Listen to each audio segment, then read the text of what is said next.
Welcome to this week's edition of the Bro Show Live, number 26. All the regular panel is here. Only Red Setter is missing. He'll be coming along his way. And our guest this week, our returning guest, M.I. No-Till Guy and Cannabis. And welcome, everyone. How's it going out there? Pretty good. How are you guys? We're excellent. We're doing our run-up to the, before we do introductions really quick, we're doing our run-up before our meetup this Saturday, and you guys are going to be there. So we felt like, and here's Red.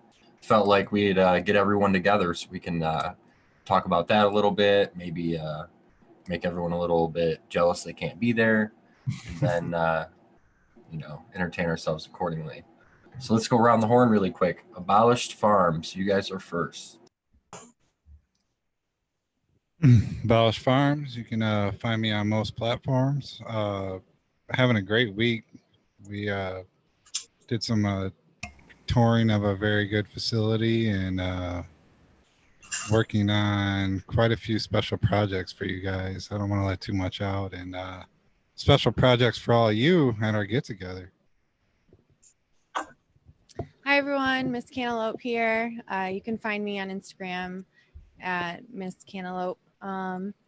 Like Abolish said, we've had like a super fun week, and this is a nice like sort of end to the week. We've got another exciting weekend next weekend to look forward to. So we're just kind of on this extra cannabis high of getting to do these awesome things with you all. So just real happy to be here tonight and see everyone and catch up.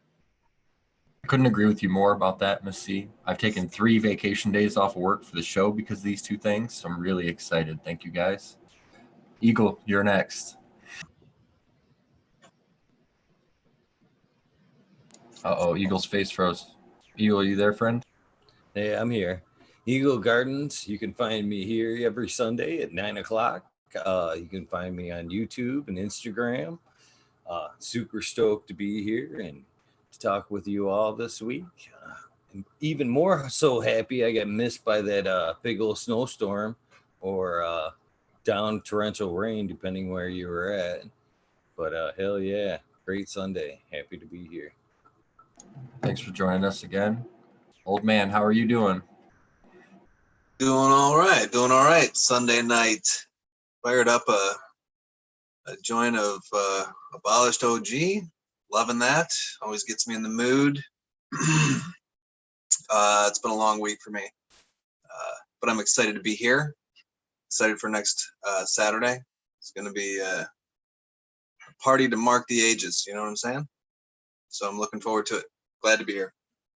Yeah, we found ways to one-up ourselves, so it'll be very exciting. All right, Canna Kate, you're next.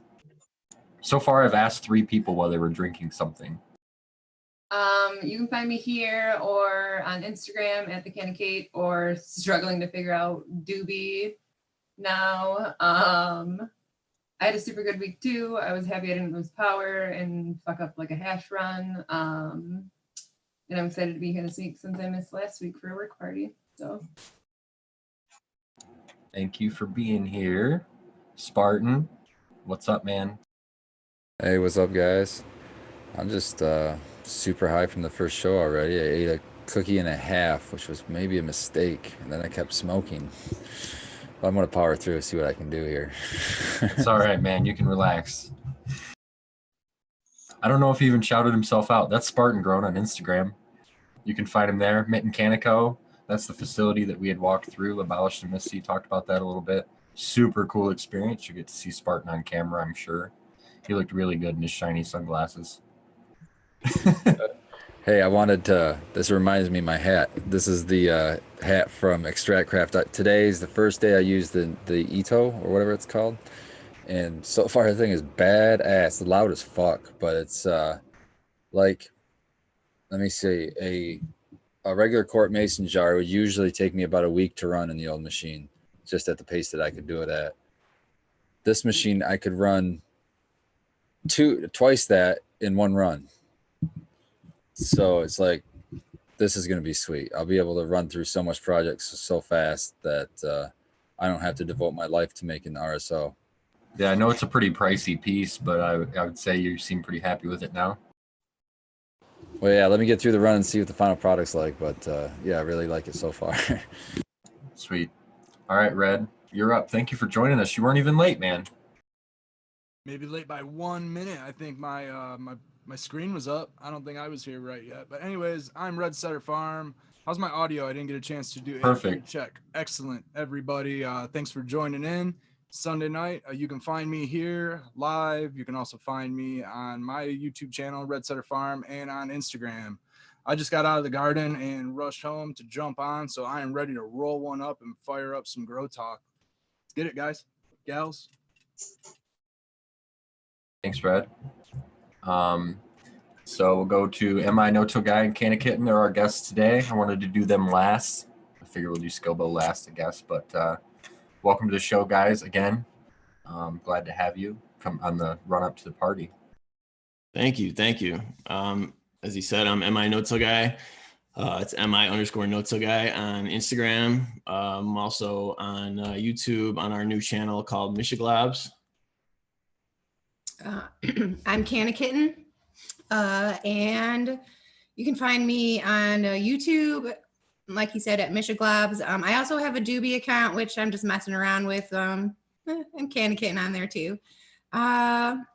Yeah, other than that, smoking some sour diesel and Tropicana Cookies live rosin, having a good time. The chats about Doobie seem as interesting as the app itself. The Doobie app's interesting. It's like the Tinder, but without, a one night stand at the end. So you get a little, you can go brain dead on there and just go through photos. It's kind of hard to like follow the same people, or like it's just kind of like if you want to constantly look at pictures of weed without like interacting. If I'm trying to fall asleep, I'll go on it. Yeah, exactly. and I mean, there's a lot of Tum stuff on there, but it's better than just always being on Instagram or YouTube or something. So yeah, you can get tired of seeing your same social circle of things too after a while, I think. Totally.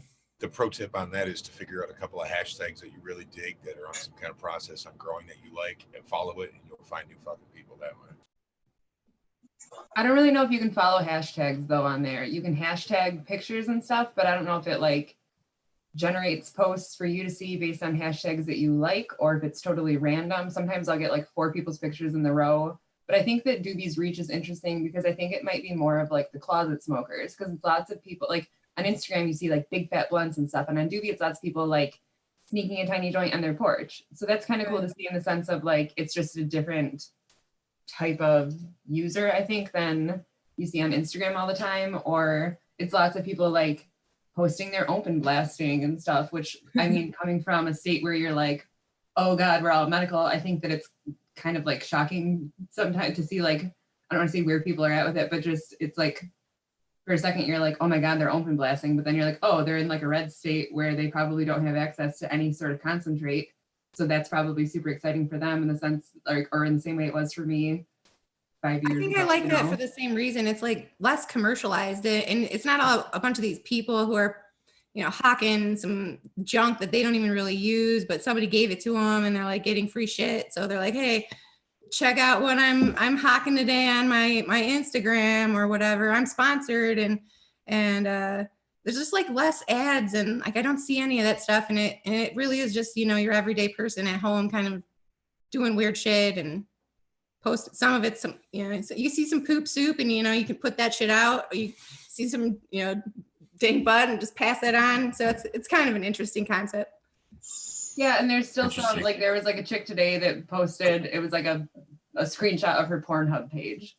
And I was like, oh, so like something like when I post stuff on there, and I can't remember the name. But like when I post stuff on there, you pass that on, right? That's that self-promotion right there. I'm thinking, so anybody that's got a question about that, go ahead. I didn't see that in chat. Now I got to scroll back up. What the hell? I didn't even screenshot it and send it in chat. There was that old lady that was like dancing in her basement that I screenshotted and sent to chat, but it's like people watching at the store. Speaking of that, my checkout cashier at my local gas station has a better mustache than Red. So that was weird. But I did want to talk about different nutrients bring out different terps. I Because point out that was an excellent transition sequence. Excellent. yeah, right. Yeah, definitely.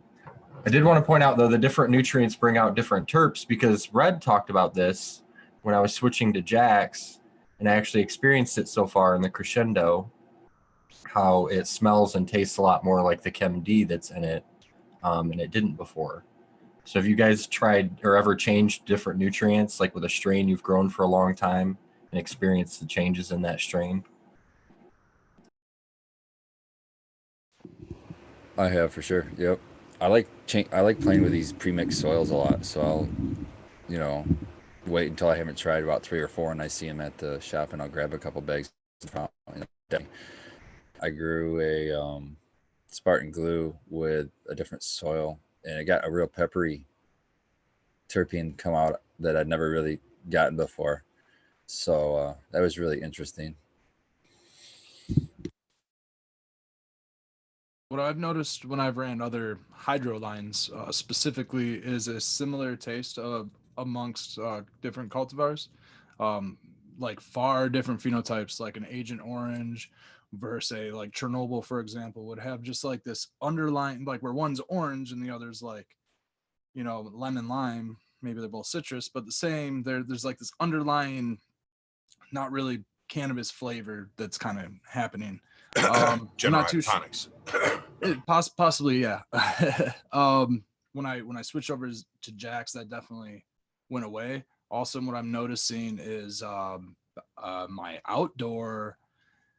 I don't notice a big variance between similar cultivars. Like I grew Granddaddy outdoor, I grew Granddaddy indoor, Jax indoor, no till, straight in the ground outdoor, and not a huge variance. Almost no difference at all.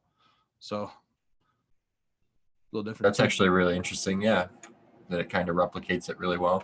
Mm-hmm. Yeah, maybe the. Makes me wonder if you have some other additive composition, that you're using, some other additive that goes across all the spectrums on there that might be helping you out on that. I'm curious if it's my lack of additives, because all I use is Jax. I might, you know, add some microbes, being Tribus or something, but I can't really see that adding a huge difference in flavor. I'm not really adding any additional microbes outside. I'd imagine those are just the natural microbes outside. So what I'm thinking is that Jax line is just probably just almost cut and dry minerals. You know, it is what it is. It's the minerals that we're tasting. I mean, that's just in theory in my head for what I think it is, but I am noticing the similarity between my outdoor and my indoor. So that's really cool. Yeah, I'll bring my.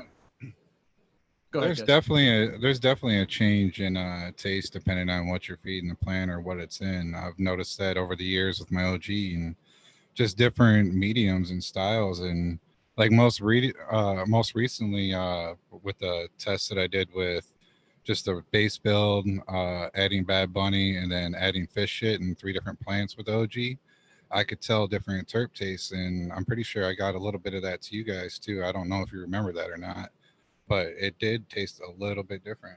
That was one with the whole bottle of fish shit in it, right? Isn't that the one that caught the whole bottle at once? It did, but I remember that the fish shit plant is the one that had the most flavor in the end. That plant definitely, I felt like, had way more terpenes and was like greasier, because that OG does get greasy.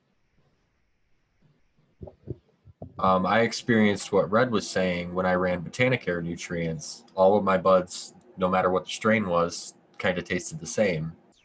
And after switching away from that, it's been a nice change to gain the flavors back, I guess. It's an interesting idea to compare between your outdoor and indoor of the same phenos. I didn't think about doing that. Yeah, I thought I was going to have a far bigger differential than what I actually experienced. You know, I still have a bunch of the outdoor like Granddaddy, and then when this run comes down, you know, maybe we'll all be able to get together and we can see if it's just not a biased thing to me because I've smoked it so many times. Maybe somebody else who hasn't smoked it can see if there's a huge difference between the two. Interesting thing to do. Maybe next time we get together. It won't be this 18th because the crop's still growing, but give it a couple months and we'll all get together again. I'll bring it by.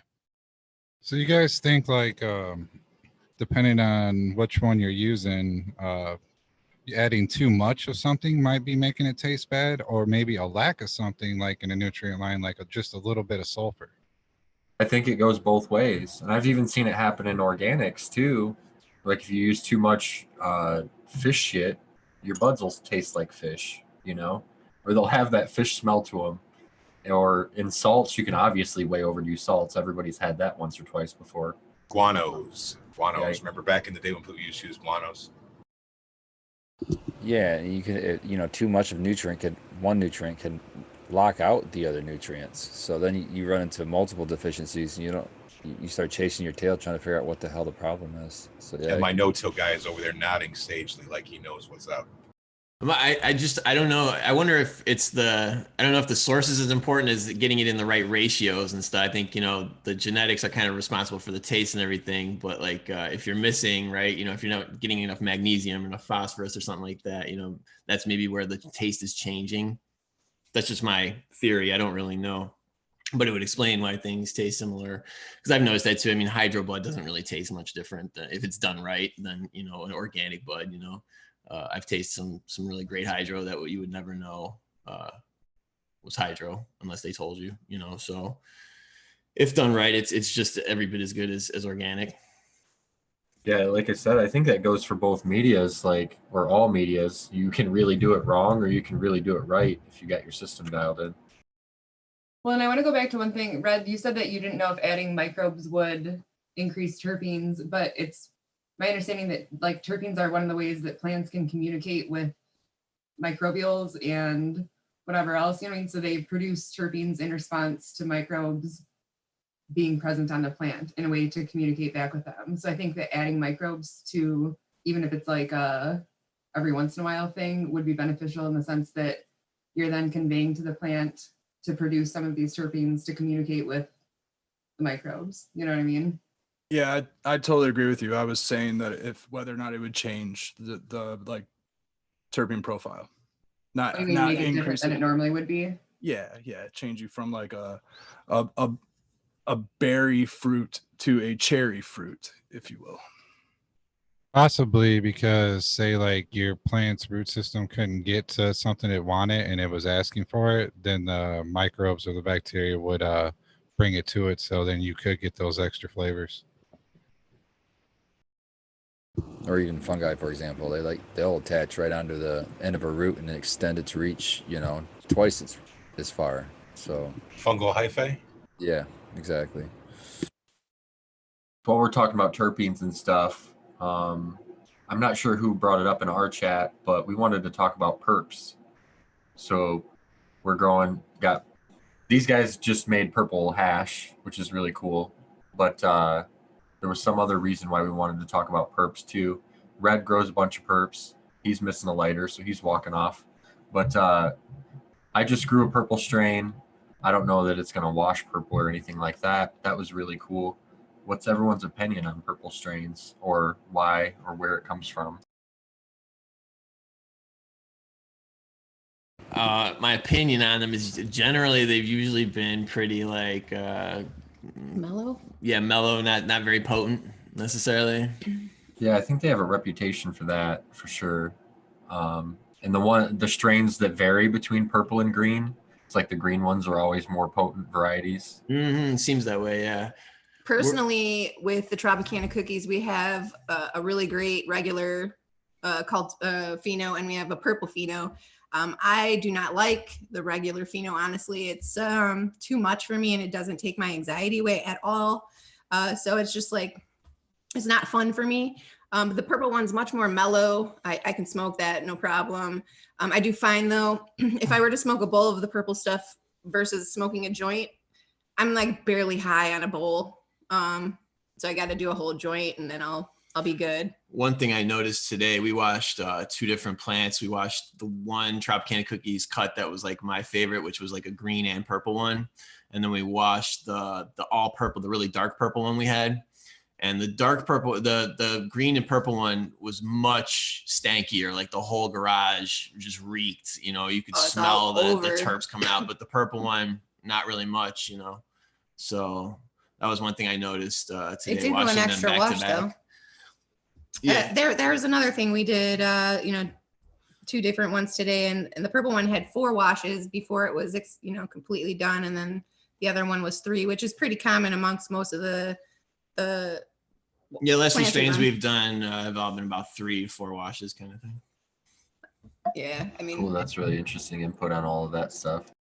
Kate's been putting a lot of work in too lately. What do you think, Kate? Well, I agree with Kanakit in that the purple is, I call it like a novelty in weed, kind of like it's interesting, it's cool to look at, but they're not always as potent of strains. There's also strains that are like true perps, like that's what it's going to grow like no matter what, like your dark Tropicana cookies, but then you can like sheet it at the end and like make your room colder, and that can kind of bring out that color sometimes too. The thing with purple hash too is people always think that purple bud will wash purple hash, but it doesn't always. It has to be because you're washing trichome heads. So it's the color of the trichome head, not the color of the bud. So that's why a lot of people get purple bud, think it's going to make this great purple hash, and then they wash it and they're like, it looks like everything else. What the fuck? But it's the trichome head color, not the bud color. And it's pretty hard to actually find them that have purple heads on them. Red, did you want to talk about purple buds at all before we go into Scobo had a question actually about trichomes, so now would be a good time to transition into it. But do you want to talk about purple buds? Yeah, I'll talk about purple just briefly because I know I talk about it a lot. I just sifted some of this Girls Gone Wild here. I don't know if the screen wasn't on me or not, but I'll show it a little bit right here. It's purple, pretty purple. It dry sifted purple, like a real light purple. I was very excited about that. Now it's not a really potent strain, but I really like it. It's good for daytime. I personal opinion, I don't necessarily think that potency equals quality.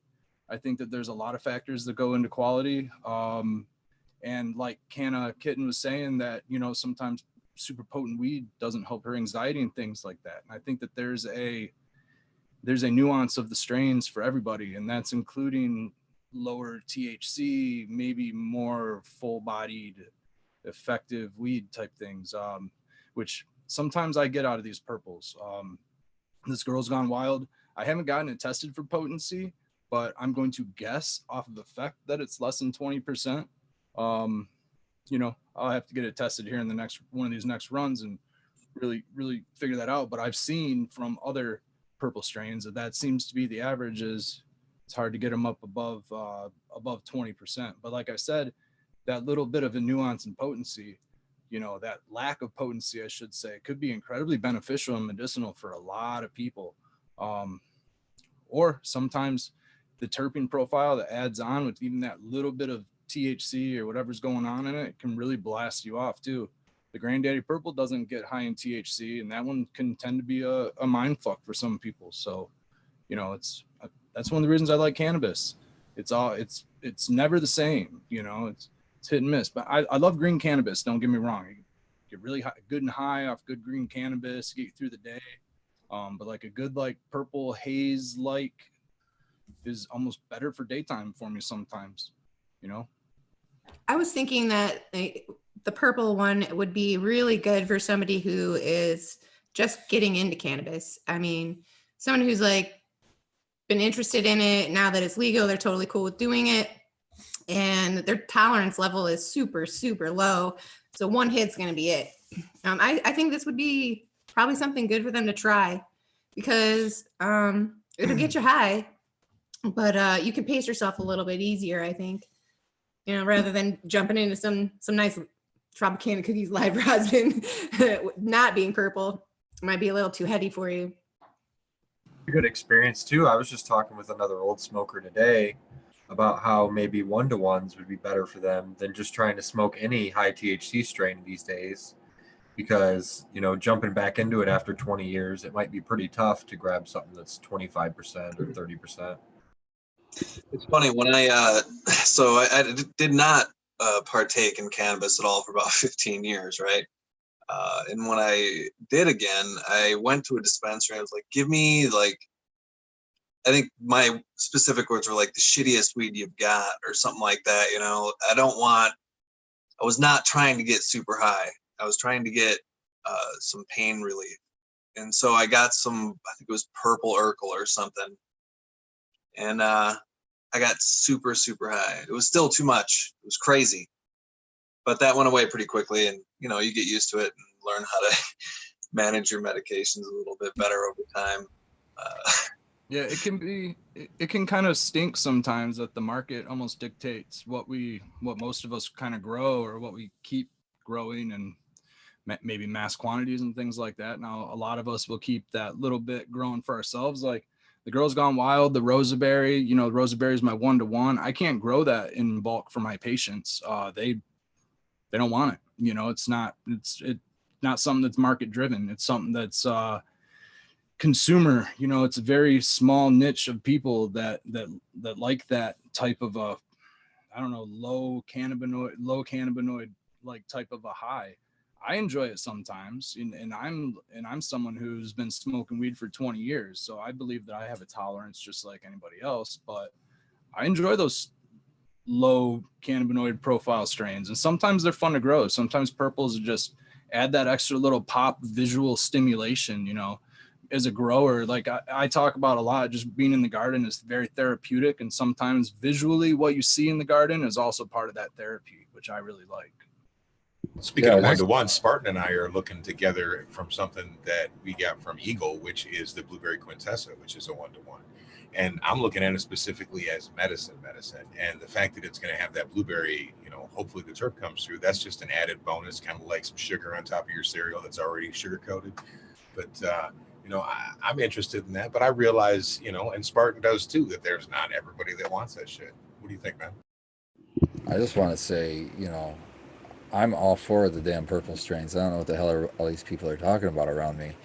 Like, my favorite strain that I lost, of course, that story, you know, it was a Viper City OG. And I have a pretty high tolerance for most strains, but that strain, it was like, it didn't take much and it would freaking just, one of the ones that just totally relaxed you. Nothing bothered you anymore. Just, you just wanted to zone out and maybe go to sleep, that kind of weed. And it would get so, I mean, obviously the colder it got, the more dark it would get, but even in warm temperature, it'd be a light violet purple. And if you let it cure for a really long time, like, you know, approaching 2 months, it would get like a buttered popcorn smell. It was just so amazing. But yeah, the one that got away. So yeah, I've been chasing that ever since. I actually got two things I wanted to try and figure out, you know, when it comes to purple strains. And one of them was, we kind of talked about it in, I think it was the late night session. That was how like purple fruits, vegetables have higher minerals, antioxidants, stuff like that in them. And if we were doing full spectrum extracts, like into butter or coconut oil or something like that, if purple strains actually are better in that way for healing us. And the other one is, we just talked about it today, was historically myself, when I've smoked like deep purple nug meat weed, it's had berry taste, it's had like noticeable terps, but it had a harsher aftertaste. So I'm real curious when we get to try some of the purple rosin, that if that's still there, we just, you know, taste the terps. So for the first part, the purple from cannabis is mostly relevant if you juice it when you try to ingest it, as far as I know. And that's the anthocyanins. When they burn, they get burned up. And I'm not sure about the extract, but in edibles, I don't think it works as well. But juicing is a really good way to get it in really quickly. Kate's holding up buds. I'm going to agree with you on that sequence. I think that the main medicinal effect, probably primarily from purples, aside from the smokable terpenes, is the edible anthocyanins, which I'm pretty sure just vaporize. I don't think they do anything medicinally, effect-wise in our mind or anything, like if we smoke it. So I think that the only thing that's good for us is to get like good antioxidants and things out of it as far as nutrition goes, which I'm down for. I love eating my purple leaves and doing that whole thing. I also eat, you know, try to get a good rainbow variety in my fruits and vegetables, but you know, that's secondary. You know, I think that as far as that flavor, maybe some of that harshness, do you think is the anthocyanins, what Abolish is talking about? Maybe some of that might be coming off of that, maybe. I mean, we are talking about an additional molecule. It could have been the grow too. I mean, the only true purple nug meat I've had is the auto purple micro dot, and I grew that a few times, and at least one of those times, I guess, yeah, it did have a spiciness, but I wouldn't say it was too harsh. And personally, I don't really notice like a harshness one way or the other. I notice flavor one way or another. Typically, purples lean on the fruit side. Now I've seen them on like the citrusy kind of side, but even still, it's kind of categorized together, I'd say. I had a fruity, this is years ago, it was it's called a strong arm PK, which was strong arm purple kush. And it was like berry peppery. And that's what I always think of. That's kind of like a granddaddy purple berry peppery sort of thing. It's always good, man. Yeah, I don't know what that is that in the purples, but like, for example, like granddaddy has that like berry peppery or berry musky. It's like that other subtle nuance, which musky, yeah, and it is not a purple to be taken lightly, so to say. You know, like I don't want to like beat a dead horse. I think I might have said it also a couple times, but like granddaddy purple, for whatever reason, low THC, not for beginners. You know, I would not recommend that one for beginners or somebody who has a problem thinking too much or something like that. Well, you said it a bunch on here that high THC doesn't necessarily mean that it's better. And I say that it's a novelty weed, but that doesn't necessarily mean it's a bad thing. Like I got all after that Tuscadero because it was pink, you know what I mean? And which also shout out to Smiley's Garden if he's watching right now. He brought me some little samplers of his Tuscadero, and like one of them was like super dark purple. So it made me excited to pop those seeds. Sorry, I just wanted to throw that in there, that I don't necessarily mean it's like a bad thing or whatever, and it's definitely like a draw for some people, like the color, you know what I mean? But it's not necessarily like the most potent weed you're gonna smoke. Yeah, bag appeal is definitely so relevant to some people that it's the most relevant thing for some strains. You know, and like that's the perfect time to segue and talk about trichomes. Actually, it is really, yeah, because some strains are really known for taking a lot better pictures than they smoke, you know, or better than they extract. So, Skilbo, how do you want to ask your question? Do you remember it? I'm kind of high, but I'm going to stumble my way through it. I wrote it down if I have it paraphrased right here.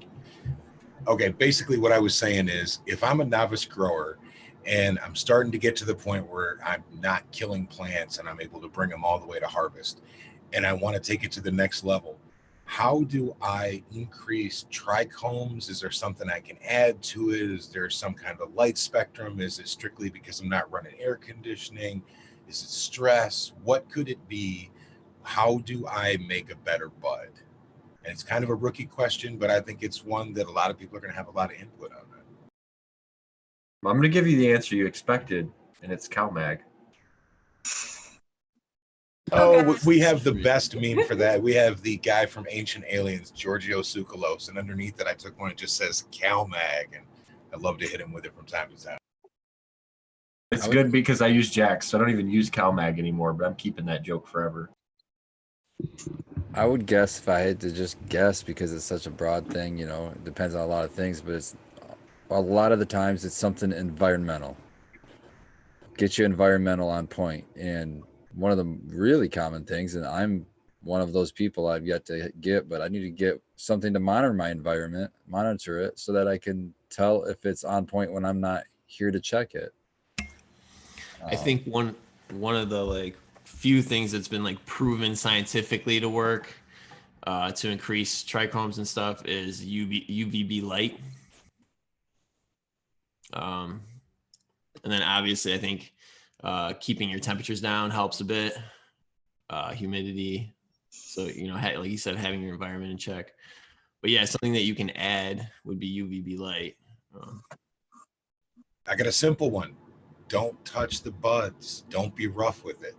Not only when it's growing, but when you're trimming it, when you're harvesting it. Don't let it fall on the floor. Don't let it break. Don't expose it to extreme light when you're doing this. There's On that vein too, I know people love to like rub buds when they're growing and smell their hands or smell their fingers and stuff like that. But like, Just rub the stem. if you're gonna do it, like do like the underside of a leaf or something. Don't like, you know, run your hand across the whole bud or something. What do people feel about washing their buds afterwards? I've seen a couple people do this online. I guess you could. Oh, for outdoor. I guess people do it outdoors, Yeah, but for I've seen outdoor. some people do it on the indoor grows. Just I'm thinking they had bug issues, but I'm not going to assume. Spider mites or something. Yeah, I think one of them had spider mites, but I mean, I would think that you would lose a lot of trichomes.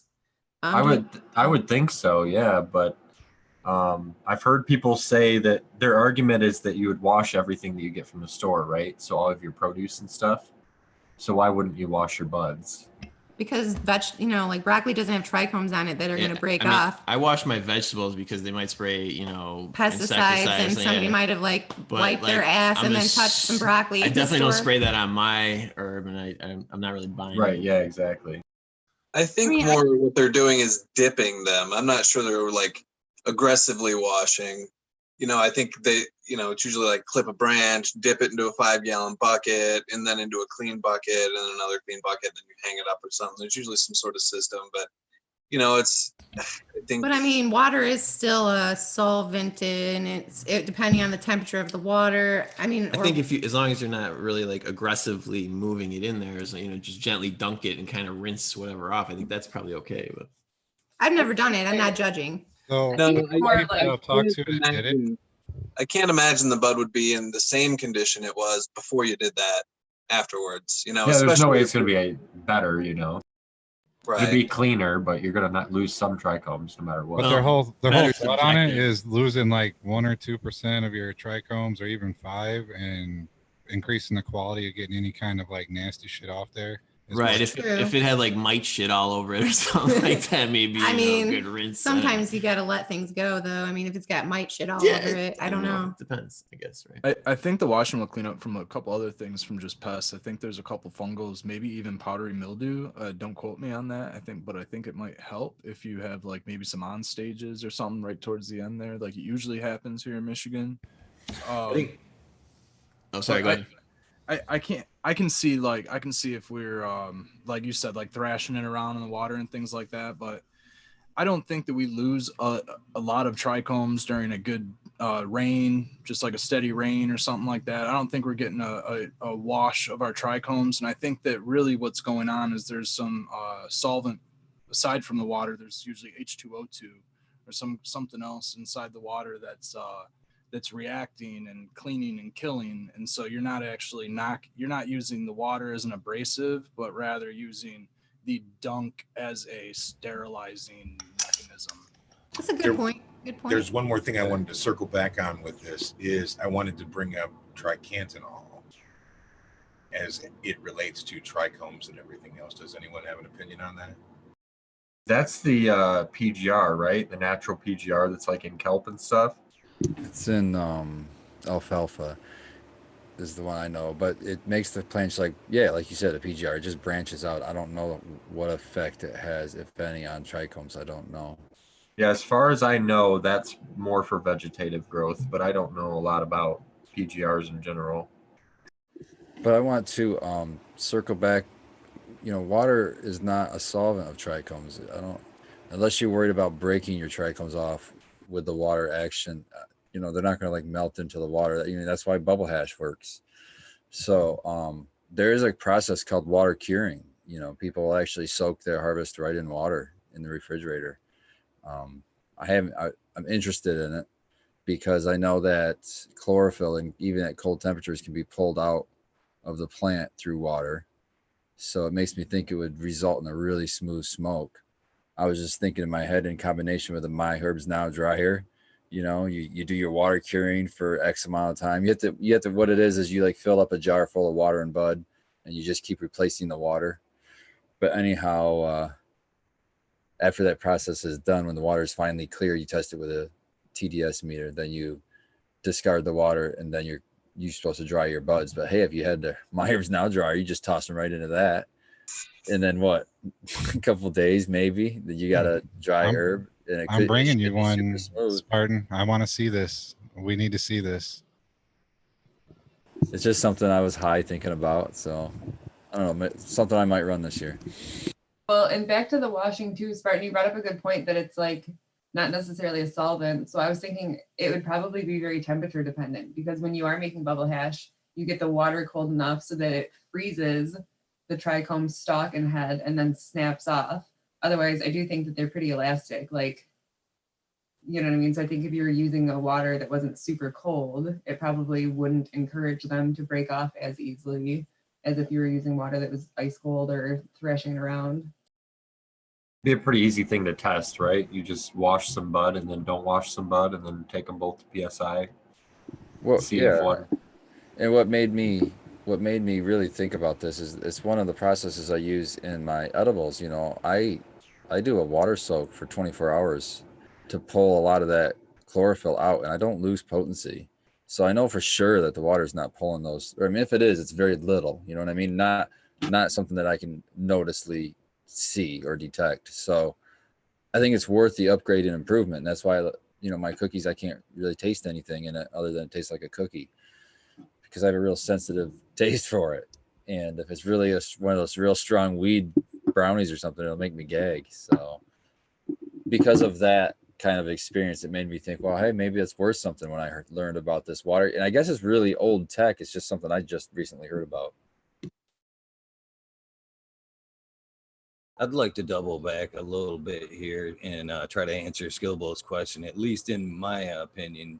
For trichome production, I found that a good steady stream of sugars, in my case, I like to use molasses and stress in the form of, I don't really care to support my plants a lot. I like them branches hang, and I like to stress the plant a lot. And key to that, I like to shake them too with a fan. I feel that stress and key helps bring out trichome production, but not only that, as far as light goes, I don't believe light has a whole lot to do with trichome production. It probably does, but I believe it's more or less quality more than quantity, I think, as far as that goes. But that's just my 2 cents. We switched up really quick into making hash before we really answered this question there. Well, But, and a lot of it is genetics too. You know, you have to start with the right genetics, and the things that we're seeing, you know, released in the last 2 or 3 years, it just seems like it has a lot more trichome production on it. Maybe it's because we have better lights. I don't know, but you can definitely tell the difference in some genetics. Well, that's just pheno selection by breeders pulling out, you know, the best of the best. That's why you see some strains more than others. I believe there. Well, if you think about it, what's some of the best hash? How is it made? Fresh frozen. They take that and they dump that in water. You know what I mean? They're not letting it dry, putting that plant fresh, frozen. Well, it's frozen, but it was frozen fresh. Yeah, Cannikin. There you go. Drop that in water, and then they make bubble out of it. So it's kind of doing the same thing. They're water curing it. Eagle, I kind of like what you're. Oh, go ahead. Sequence. What were you saying? I was saying that I love to feed my plants that bubble hash water. Man, your plants, as far as terps and trichome production, feeding after you make that bubble, feed it to your plants and see what happens there. You'll notice they'll think a big thank you from them for that. Man, I'm making some Abolished Farms Kool-Aid. I'm not pouring it back to the plants. I want to get that myself. I like what Eagle's talking about with like the stressing and stuff. I don't personally do any kind of serious stresses aside from like every so often I run a lower EC than what they're used to. Like I'll give them like a couple good flushes, or if you want to call them that. But I was listening to Kiss Organics, I believe like the second or third to last podcast. I'm not sure the title off the top of my head. That's Tad Hussey for anybody who's not sure. And they were talking about I believe that they were talking about on that podcast that they were doing like a drought stress, and it was increasing, I believe, primary metabolites. It could be secondary metabolites, which would be terpenes, but I think that it was increasing primary metabolites, THC and things. You might have to double check and listen to it, or I'll double listen to it. Maybe I'll get the exact answer. But since we're talking about it, it's probably a good time to bring it up. But they were saying that the drought stress, and you have to fine tune this, probably only good in soil and probably not that good in cocoa or hydroponics, but a drought stress was increasing these metabolites. So yeah, I wish Jack was in this chat because he likes to talk about a study where they did this in lavender, where they did a drought stress late in the flower period of lavender, specifically to increase terpenes, and how that may translate to cannabis, because a lot of people do this. The So study, there's some science to that. maybe it's a terpene test that they were getting at as well. if I remember correctly, it was specifically week 7. You want to put them into the drought stress at week 7. It's pretty interesting stuff. I've heard of it. Actually letting the plant almost die out and dry out right in the soil there, and then cutting it and letting the drying process by hanging finish out. I've done that, and I have not noticed, and I did not notice adverse effects as far as quality goes. I was able to trim it just fine. I was able to cure it just fine. I didn't have a bunch of yellow leaves. During this process, I did shut my lights off, so I didn't let it sit there and cook under the lights. That's something I was a little nervous about, but I have let them just kind of like use up. But maybe they're just drying out. I don't know if they're really drinking at all during the night cycle. Does anybody know about that? Do they actually feed during off hours? Not as much as you would think. They do Okay. most of their feeding during the photo period. I know they grow at nighttime. They do the stretching and things at night. Well, I would imagine that I just go by the when do you get humidity spikes in your room, because that's the plant breathing. So when the plant's breathing out water, it's like a suction effect and it's sucking up more water. So whenever you see these, raises in humidity, that's when your plants are breathing, are drinking the most. Interesting. So it'd be right after lights off, they'd be drinking the most, right? Guys that water multiple times a day, like I do, they still water at night. Not as often, so maybe half as often. So when you're going to water, say, 5 times a night or a day, 24 hours, you'll do 3 of those during the daylight hours and then 2 of them at nighttime or something like that. See, I've never actually watered at nighttime. I've never done a dark cycle feed. I've only done, I start my feed about 5 to 10 minutes after lights come on. Maybe that's something I could try experimenting with. I've watered it, at least just before lights out, and watering the same amount, which is a little bit draining out of the pot. If I water like that in the morning, that pot's going to be dry within a few hours. But if I water the same amount just before lights out, that pot's still soaked when lights come on.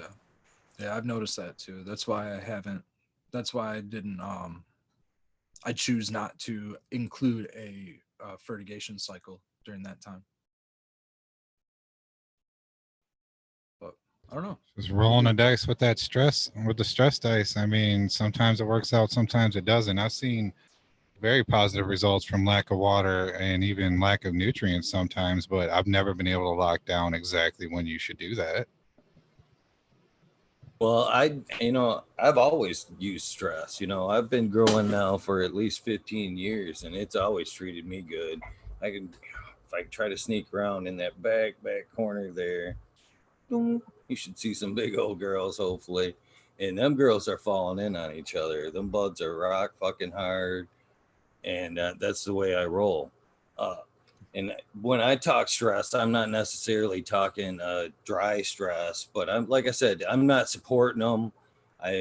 In my older rooms, when I was running rooms, I liked fans blowing underneath them, and I liked fans beating on the canopy. So you just seen them buds swaying all the time. And that's more or less the stress I'm referring to in my case.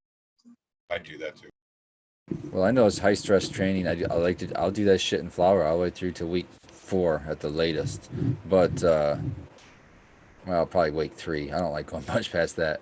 But every time at harvest time, the best buds seem to be right after a super crop.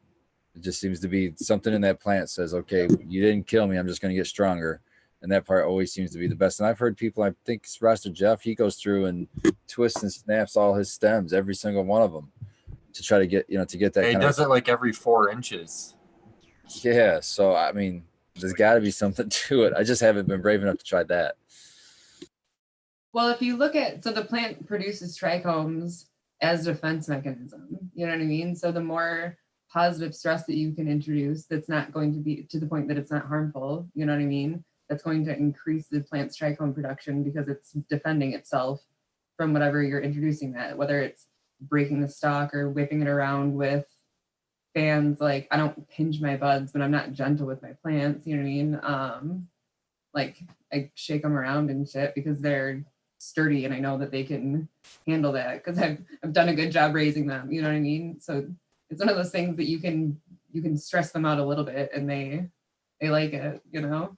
Yeah. And in organics, like I use insect frass, and insect frass is supposed to somehow it signals the plant to think that it's under attack, which is supposed to make it produce more trichomes as well.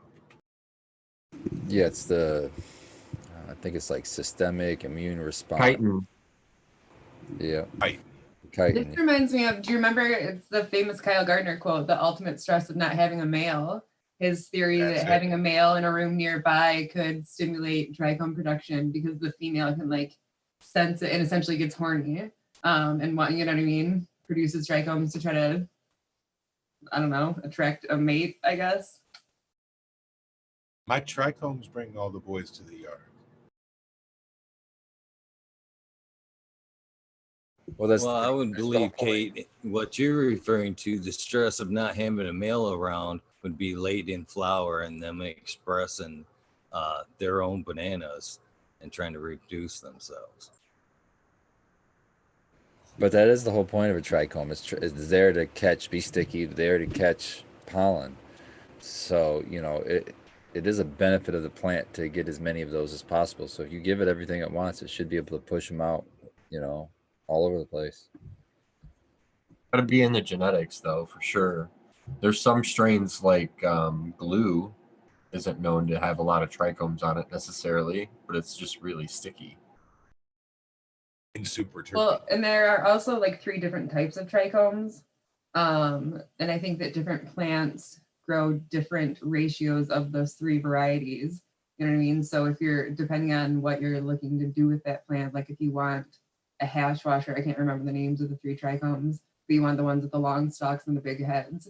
You know what I mean? Not the ones with like the medium stalks and small heads. What's that? Capitate stalk, or was it something? Yeah. Like that? Well, I would say trichome size would be more strain dependent, I would think. Some strains are definitely more showy, and I think those ones would wash really well. Yeah, but look at glue. I mean, Gorilla Glue is one of my top faves. It's second to Sour Diesel, and if it's not super frosty, making it, it's not going to be like, we'll see. But like you were just saying, Sequence, I'm going off of what Sequence was saying, basically. It's still amazing. So. Yeah, it's one of my favorite strains to smoke and to grow even. But, glue's not necessarily known for being as showy as like, the Mac or, cookies or whatever the hell, or, the InstaFam stuff that's out there. That's really funny. As soon as you said glue, I had just picked up this like jar of Gorilla Glue number 4 live rosin from Michigan Extract. So it's like, everybody loves glue. Yeah, it's good stuff. I just did when I walked into the flower before I came on here, I have the Gorilla Glue 4 that I got from Spartan, and it's parked right next to the Citral Glue that I got off of Sequence. And I could literally smell the Gorilla Glue just by getting in and like moving things around for the net and stuff by touching the branching on it. I was like, oh my Lord. This is amazing. And I haven't flowered it yet, so I'm like super excited right now that, you know, like, man, this thing has landed in my lap. And thank you. I appreciate it, Spartan. Yeah, that GG4 can be real stinky, even in veg. You know, she'll start getting those big fan leaves and it's just start really stinking. You know, she's doing good. But the only caution I have is make sure you support her because for some reason her stem's just Flop City. That's because it's the real GG4. Yeah. So let's use GG4 as an example and kind of what Kate's talking about. Do you guys believe that each one of you or one of us can do something different in our gardens to increase the trichome size or the head of the trichome size by additive? Or manipulation or something? I think there's a lot of ways. And it's not necessarily increases, but it's decreases. So it's like everything that you miss in your garden is a fail in your crop and in your yield and in your trichome production. So like if you miss some waterings, you know, that's a deduction. If you miss some nutrient schedule, that's a deduction. And you see it all in the end. You know, Spartan works in a commercial grow. They see it in numbers. If they do something, you know, that's off one time or something that they change the next time, you can measure those results that same way. So it's not necessarily like, you know, you can add this secret sauce, but if you have all your ducks in a row, that you'll have it, you know, that kind of thing. Has it already been suggested? And I guess that maybe because I just haven't heard it suggested yet. My reasoning for increasing trichome production, if not stated yet, would be genetics. Environment and genetics kind of hand in hand. I'm not sure which one to come first before the chicken and the egg on that one, but I think that there's no way I could get my Girls Gone Wild to look as frosty as Purple Punch. There's just, like, when you're talking about trichome density, Purple Punch is just like probably one of the densest, most dense flowers on the market. I've seen very dense trichome density and the like the lava cake stuff, this PB souffle that I've got, as far as like anything that I've ever ran, which actually I think has Purple Punch in it. So yeah, or maybe it was the Slurricane as well, which has Purple Punch in it, which also is hella frosty. But anyways, I would not see that no matter what I did in my environment, microbes, whatever I fed my plant, I could not get that out of Girls Gone Wild. I wouldn't get it out of probably half of the cultivars that I run. So I'm gonna go with genetics and environment for my reasons or factors to increase terpenes. So you're saying take it personal, but don't take it all the way personal.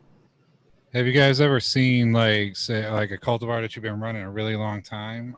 Like myself was the 818 headband.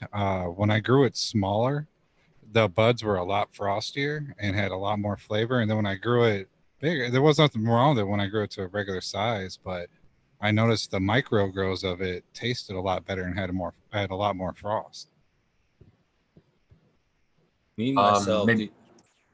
Sorry, Eagle. I was gonna say, does that maybe correlate to your lowers always seeming frostier than your tops? They always look like it to me. You know, I look at the lower buds and I'm like, ooh, look at that shit.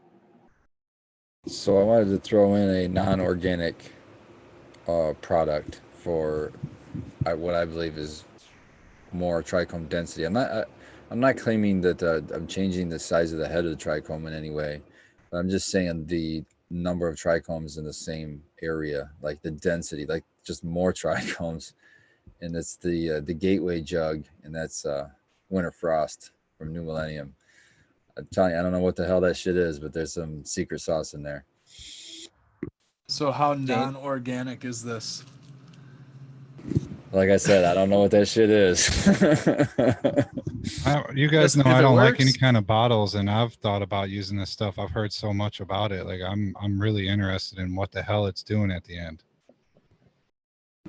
I'd like to answer your question there, Abolished. I've never really noticed a difference in size making, in my opinion, a difference. The only difference I've seen in strains that I've ran for a super long time were would answer Sequence's question earlier, where nutrients change, organics versus bottled synthetic nutrients, and or putting them from HPS to LAD, which I've noticed my strains a lot greasier under the LAD lights than the HPS. But in my opinion, I haven't seen a difference from a bigger plant to a smaller plants in terpene or THC or flavor. I think they size, in my opinion, they all taste the same. Makes Hey, a lot Jack of just sense showed up. because We so got Jack Jack. in the chat. We gotta ask him the question. But that makes a lot of sense though, because the micro grows, they were all done under a blurple LED, and they were like jammed right on top of them. So I mean, it could have been all light that made that factor. Eagle brings up an awesome point, which is I'm about to turn this whole conversation upside down and throw everybody off here and start talking about stitholithic hairs.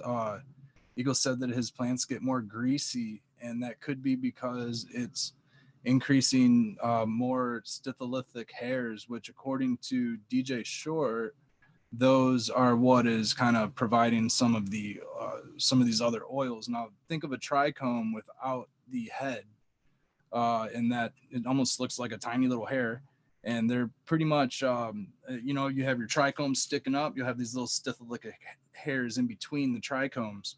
Now some cultivars have more than others, some hardly have any at all, and some cultivars that have a lot of these stitholithic hairs are really greasy, and you'll notice it's not so much the stickiness like really sticky bud, but it's like my sour diesel is really greasy, for an example, and I'll show you guys on the panel what I'm talking about next week, and then anybody in chat, if we ever meet in the future, I can show you guys what I'm talking about as well, but it's something you might want to check out, and if anybody else knows what I'm talking about, maybe you can add on to what I'm talking about, stitholithic hairs.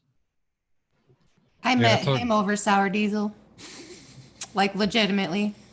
Yeah, I grew it way back in the day. It is I very believe that. green.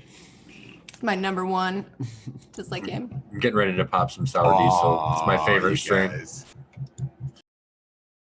Good sour diesel, man, is memorable. If you've had it, you remember it. True So that. Winter Frost is 0.2 nitrogen, 2.2 phosphate, and 2.3 soluble potash. So nothing super special, or is there an ingredient they're not including there? I 'Cause that doesn't downloaded even the sound material safety synthetic. data sheet. What's that? It doesn't even sound like a synthetic. It sounds like a bottled organic. Yeah, it really doesn't. There's got to be something in there that says proprietary or something, because it doesn't have an OMRI listing. It doesn't have any kind of organic anything. I downloaded the MDS sheet, and like there's non-hazardous under whatever, not subject to an OSHA rating. Like, All I know is I recommend it. So, I mean, yeah, we visibly saw a difference when we started using it. And we saw, I mean, this is on a large scale. So, we're excluding, maybe some kind of a weird condition with one plant. We did this in rooms of 120 plants or like 118 plants. So, Was there any differences in testing? we're waiting for the testing to come back, but I'm telling you, I mean, we're trimming some of this stuff and it's like dust coming off of it as we're trimming. It was ridiculous. It was just insane. The amount of trichomes that we just seen, dude, is like crazy. I mean, just you guys have no idea the kind of smells that you get when Mint and Canica opens one of those flower room doors. My Lord, man, just some of the most beautiful bud I've ever seen in my life. Yes, that's a good That segue. So garlic- we can talk about walking through there for a minute, I guess. I was just gonna say that garlic, man. I had to rush out and go right to a pizza place right after we left there. I was so hungry the minute we left that room. That GMO stayed in your nose, man.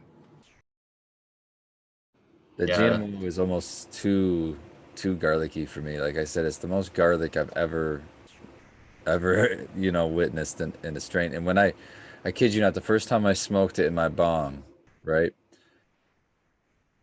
and I smoked through the whole damn bud, that one night.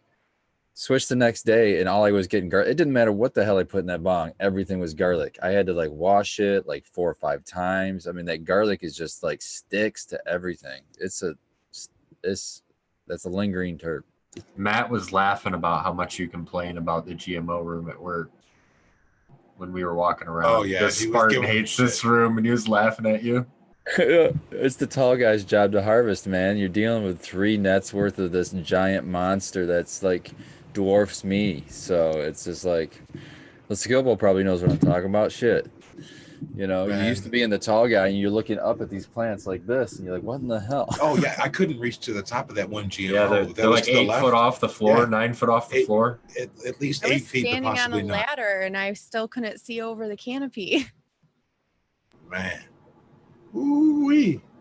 Yeah, Like when the those lot- doors would open, it was like a wall of scent like hit you. You like, ooh. What did you guys think about the Lotto? For me, that's like the Sequence, love craziest, that one. newest terp that I've ever That's the smelled. one I kept talking about after we left. I was like, I've never smelled anything like it. What was the Yeah. first room that we went into off of the room? What was in that flower? That's it, right? Yeah, Yeah. that's the Because I Delato. was standing in there, I'm like, man, I've smelled this before, but I have no clue what it is. But What? damn, Yeah. What terp profile is that supposed to be? I wasn't able to nail it down either. smelled know it before. I don't know what that terp profile is supposed to be like as far as the strain goes, but to me that smells like if you are crushing grapes, like if you're at a winery or something like that, or it's a fresh grape smell. It's like a grape, like My organic gelato- grape juice. Yeah, I want to say gelato just finished in my garden, and I've been able to best like it rings something like a scent from my past, right? And I figured it out. yes. And it's elementary school eraser, like the kind you bought at the little store, and Pink it's usually pearls? it was like the shape of a strawberry or some shit, but it was like it's a berry eraser, like from my childhood. It's ridiculous. It kind of reminds me of like maybe smelling like a grape, kind of like chalky medicine that you had to take when you were younger, but it's definitely a smell from when you were a kid. I Right. don't know. I was It thinking probably kind of like a was- jelly smell is what I was getting. Well, from the gelato, probably. A really tart smell.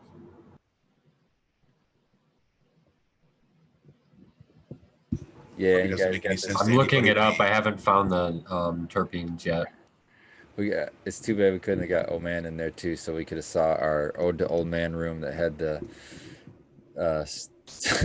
blueberry Oh nana, man, how funny! Banana. slur Yeah. cane, the garlic cane. He said when they opened the door, like, "Yeah, welcome to the old man room." It's all right. I've all those genetics are ending for me now. I'm moving on. New year, new you, new garden. Right. I've got lots of new, lots of stuff going on, so it's good. What's next for you? What are you gonna do? I don't know. I'm gonna hunt through some packs. I just chopped everything. It was like just kind of good with letting everything go that I've got. I had some powdery mildew issues in my veg tent. I was like, fuck it, man. I just needed to do a hard reset, really, in my entire environment and rethink my entire structure of how I'm doing it and be a little bit more planned. I was getting a little out of control in terms of being able to manage everything out there. So I'm going to back it down a little bit and clean everything up and do some fresh stuff. I don't know. Proud of you, man. You finally pulled that trigger. It's hard to do, just to do a reset. It was hard. I had a lot of, cuts that I really, really was into. But it's going to be all right. It's refreshing to just pop some packs, dude, and start over. I loved that when I started my new room. Well, give me a chance to get off of this like perpetual thing, where you never really have a real opportunity to reset everything, so it's good. It's good. It's I'm into fucking it. scary too. Yeah. A lot of genetics. I wanna shout out Jack Greenstock. Let me scroll back up here, but he got the scientific name of this shit already. Shout out to you, Jack, man. Love you there. Methyl anthronlite. I can't fucking talk. It's an ester. It's an artificial flavoring. It's an ester, but it's not a terpene. And then he said later on that it naturally occurs in cannabis and Concord grapes, some corn, etc. Crazy fruit, berry, grapey smell, loud and sweet. So thanks for that Is information. that what's in the Delato? Yeah, I'm assuming that's what he's referring to. I saw linalool and limonene also. Well, above that, he said used for grape Kool-Aid, grape Smarties, medicine, candies. AJ had said above, and I had agreed with him that it was kind of like that fun dip grape flavor, or maybe like if you've ever had the bigger chewy sweet tart ones that are soft, like that kind of grape. It's like, ooh. Shout out to Ross to Jeff, as we're all imitating what he does so well and describing terpenes when he does dabs and stuff. Oh yeah. The best. I love listening to that. I love his show, man. It's like one of my favorite podcasts. Yeah, shout out to him for sure. Also, Jack Greenstock did comment on the hairs, the staphylolytic hairs. I'm probably butchering that word, and I think you did it right there, bro. Did I? Did I say it right? Kind of like that. Anyway, I wouldn't ask Skilbo, bro. He said they do contain terpenes, but they don't contain cannabinoids. It seems to be the type of strains that I favor because the OG greasy, the sour melon has somewhat of a gloss to it. I wouldn't say it's as greasy as the OG, but definitely the Babel. I always thought that it was going to be funks and stuff and skunk stuff like that. That came from that, like it had that greasy look, and I'd always want that. But our new strain, that Babel, has an orange taste to it, and it's got that grease. So I'm starting to think that's what I really like because I'm always looking for those super loud terps, and like you said, extra terps.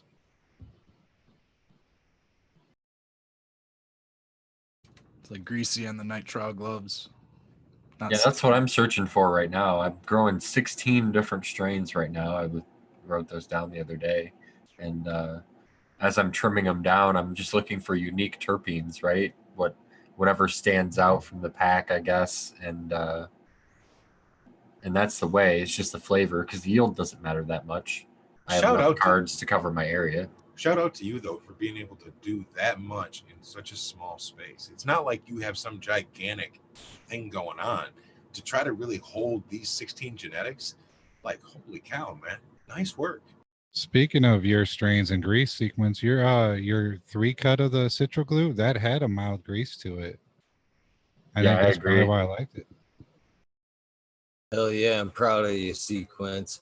I'm surprised you didn't see a little tear coming from my eye right there when you said 16. I was going to say, how many do you run? You have like 30-something probably. Well, I've got 23 I'm juggling right now.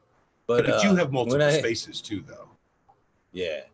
But when I first met Sequence, that wasn't that list was far from 16. It was probably only, like 4 or something. Huh? It was 2. Yeah. It was 2. Was it 2?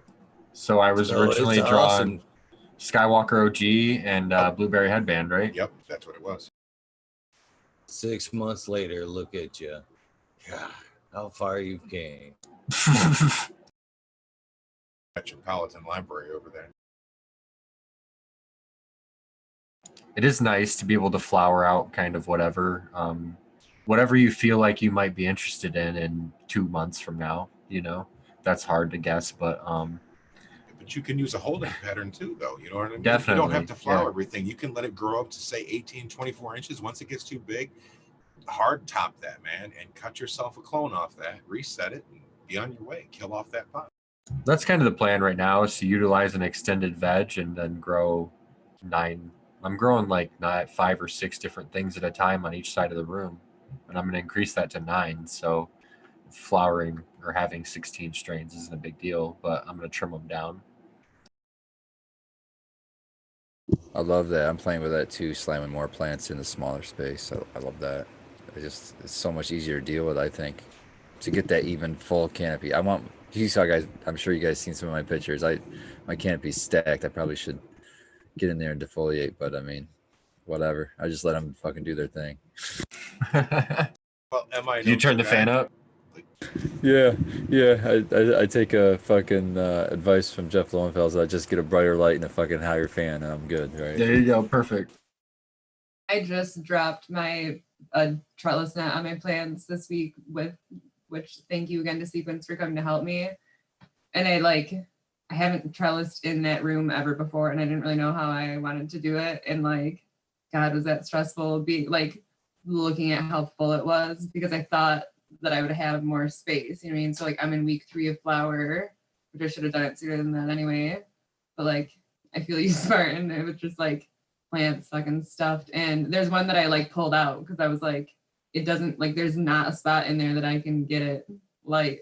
So now it's just like sitting on the side waiting for me to do something with it. But are you still using the concrete bags?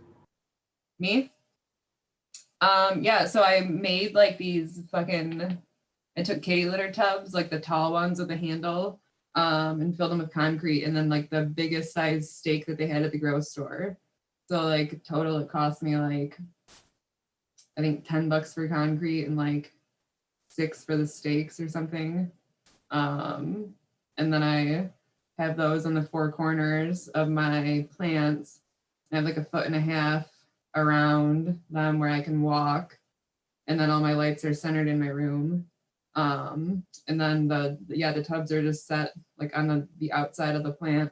And I have a net stretched down over that. As ghetto as that sounds, that's actually kind of a clever solution if you're growing in a really, really, really, really large space in your room and you don't really know how big you're going to be able to fill, because you don't want to have any room on your grow room floor where you're seeing the light come through. If you're seeing light come through, maybe, you could move a branch or something, fill it with another plant, but you're at the point now where you're like, dude, I'm good. I've outran my light pattern and everything else. So nice job. Well, it is kind of ghetto, but I didn't really know, like, I don't know how permanent that setup is going to be. That's what I mean. It's smart for that. Yeah, like I don't want to fuck with PVC, you know what I mean? Like, I don't want to be, like, trying to attach shit to my walls and stuff, you know what I mean? Like, I just wanted something that I could move around, and now it's nice, like, so my plants also, like, were not the same height at all, so it's kind of, like, pulling the net to the one side, so I can just, like, grab the kitty litter tub by the handle and like yank the net a little bit, you know what I mean? And it's like, oh, fixed it. So it's like a mobile, not like, it is super ghetto, but I don't even give a shit because it works. And it was what, $16? So yeah, exactly. And you know what the biggest benefit of that is you can go all the way around the damn thing. That's fucking badass, because if you're using walls, like you said, or something, that's locked in and you can't get around behind there. To have that access all the way around and still be able to have the net, that's fucking cool. It's genius. Yeah. That was Sequence's idea after going to Mechanico. He's like, do it like, like do it so you can get all the way around. And I was like, oh my God, I love that. Cause I can like scooch along the walls. And originally I liked the bucket idea too, because I wanted to trellis in like an L shape. Cause I kept thinking like it needs to be in the corner, you know what I mean, for whatever reason. So I was gonna do like one net along this one wall and then another net along the other wall and have a gap so I could get in between, because I don't like when you can't reach plants. But so that that saved me from having to make an entire other trellis net and fuck my lights up more, you know what I mean? It was just way easier. And I can get all the way around. I can reach all the way across the middle, you know what I mean? So I can get to everything inside. I don't have to like fuck my back up to water. It's pretty nice. So how tall is the top of the stake then? Were you like the 6 foot ones and you've got like 2 foot plant in this bucket, so you're standing 6 feet off the ground, so you could run like a 2 or a 3 net operation if you really wanted to or needed to? Yeah, so the stakes are above my head, so that they're probably 6 feet, 6.5 feet. And so right now my net's set at probably 3.5 feet. But 2 of my plants were like pretty big to get stuffed down there, and one of them's already like just fucking up. And it's that sour garlic cookies, did I just say that name right, Sequence? I don't fucking know. Dude, that's the best smelling one that I fell in love with when I was at Mechanico. I mean, the garlic was great, but that sour, oh my. So that one's just like hogging its way out of the net already. And then there's one next to it that's like filling up the space that I thought that one that I had to pull out would take up. So I'm gonna have to put another net above it, like already kind of for those awesome. 2. And then there's I have a Durban in the front corner that's like tall. So she'll probably need some help soon too.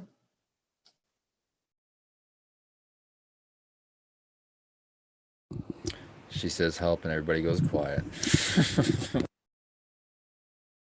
I'm stoned and trying to read chat, man.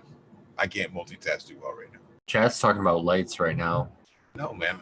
I've been looking all day for a cheap replacement, and I've been all over. And I think I want to try to look into. You can get pre-assembled kits, and instead of buying like the 550 version, I think I may just buy 2 of the 240 watt ones. And then I'll still get the same 4x4 footprint, and it doesn't cost me nearly as much. Like the cost is really, really doable. So The spread is actually better too, doing it that way, I think, than having one fixture.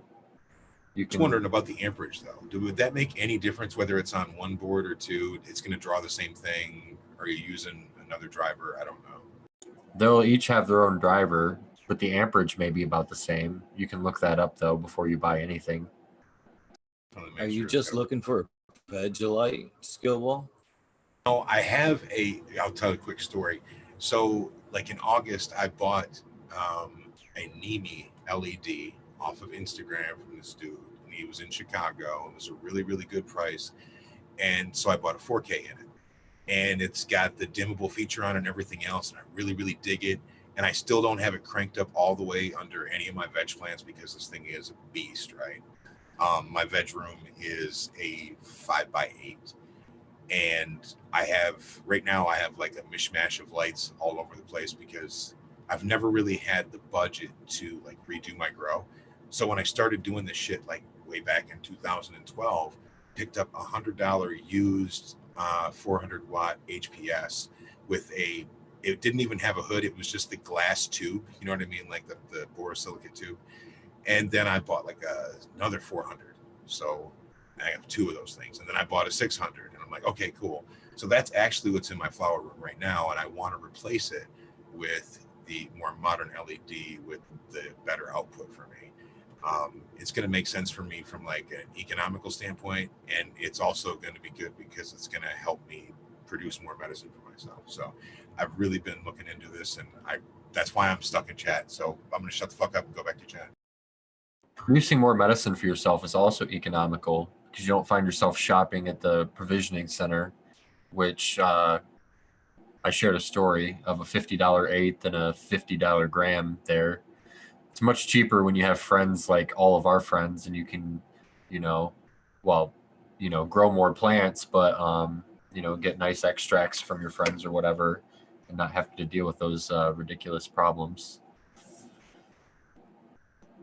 Yeah, Anyways. my heart goes out to all you guys that might have to pay those kind of prices. If you're doing it just to do it, cheers. But if that's what you have to do because of accessibility, I hope you're able to grow your own someday.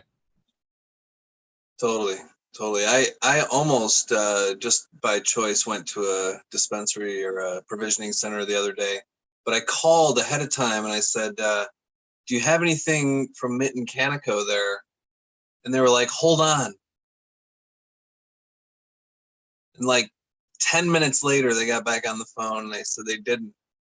And so I didn't go. You're holding out, though. I appreciate that. I appreciate that, brother. Awesome. Well, I wanted to check it out. It's the only, I'm not really interested in buying some other, shit. I've got plenty of flour. It's not a thing, I want to try the good stuff, I'm excited to get back into one of them.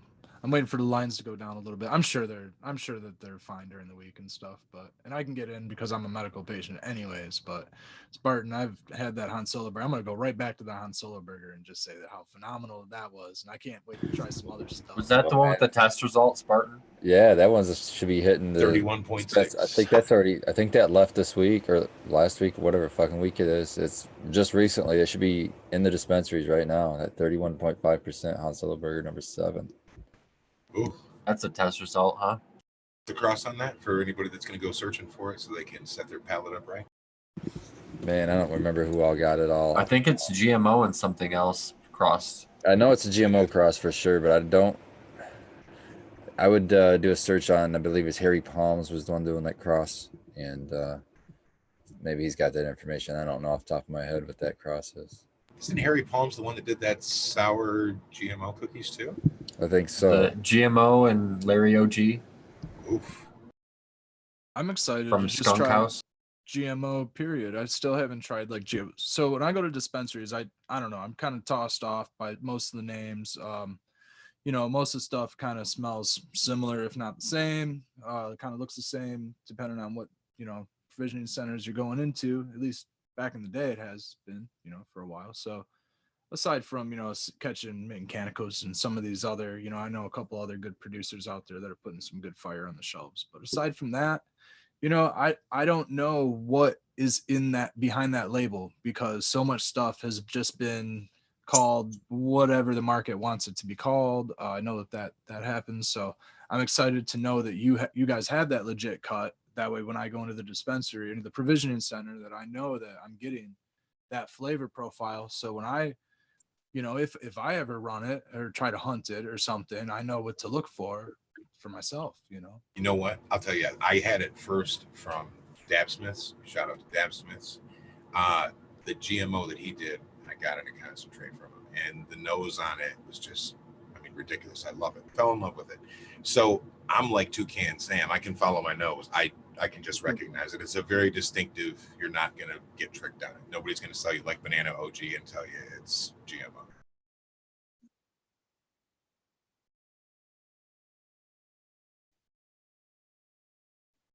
But you gotta like garlic if you want GMO, because that's all I get out of it. Everybody starts saying these other things like onions and this. Wait a minute? Does everybody know the real story? You want me to get this out there? The real story of GMO, how it doesn't have anything to do with garlic and onions and mashed potatoes and whatever the hell else everybody's got it going. Right. Please clear this up. All right, so it was at the time where the Girl Scout cookies were catching flack because they were using GMO ingredients in their cookies.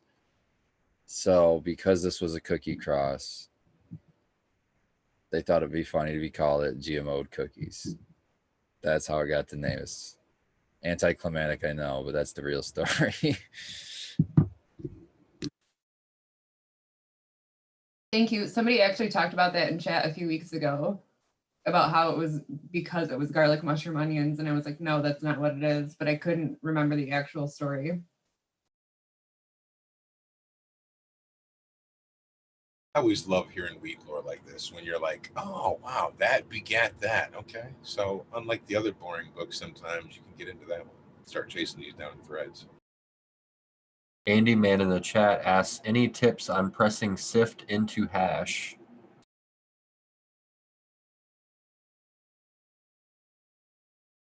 Has anyone tried that before? I think it depends on the quality of the sift. You know, I mean, from there you can. I mean, if you're pressing it into a hash, then you would just gently warm it, you know, and probably ply that around. But if you were going to press it into rosin, of course, you'd press it with a rosin press. But so you're saying yeah, the warm bottle, you know, the hot water bottle? Yeah, just roll. you can do Frenchy Tech on it with some nearly boiling water in a glass bottle, some heavier duty, you know, plastic and stuff, and do that too. Yeah, there's definitely some good videos out, you know, for that tech in particular, Frenchy, you know.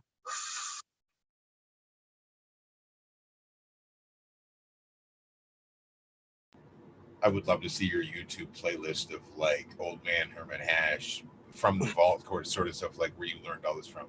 Jack, you're out there too. I know you got the links. Oh man, dude, Jack sends me videos of like naked guys in Africa, like dancing around fires and stuff, making hash. It's crazy.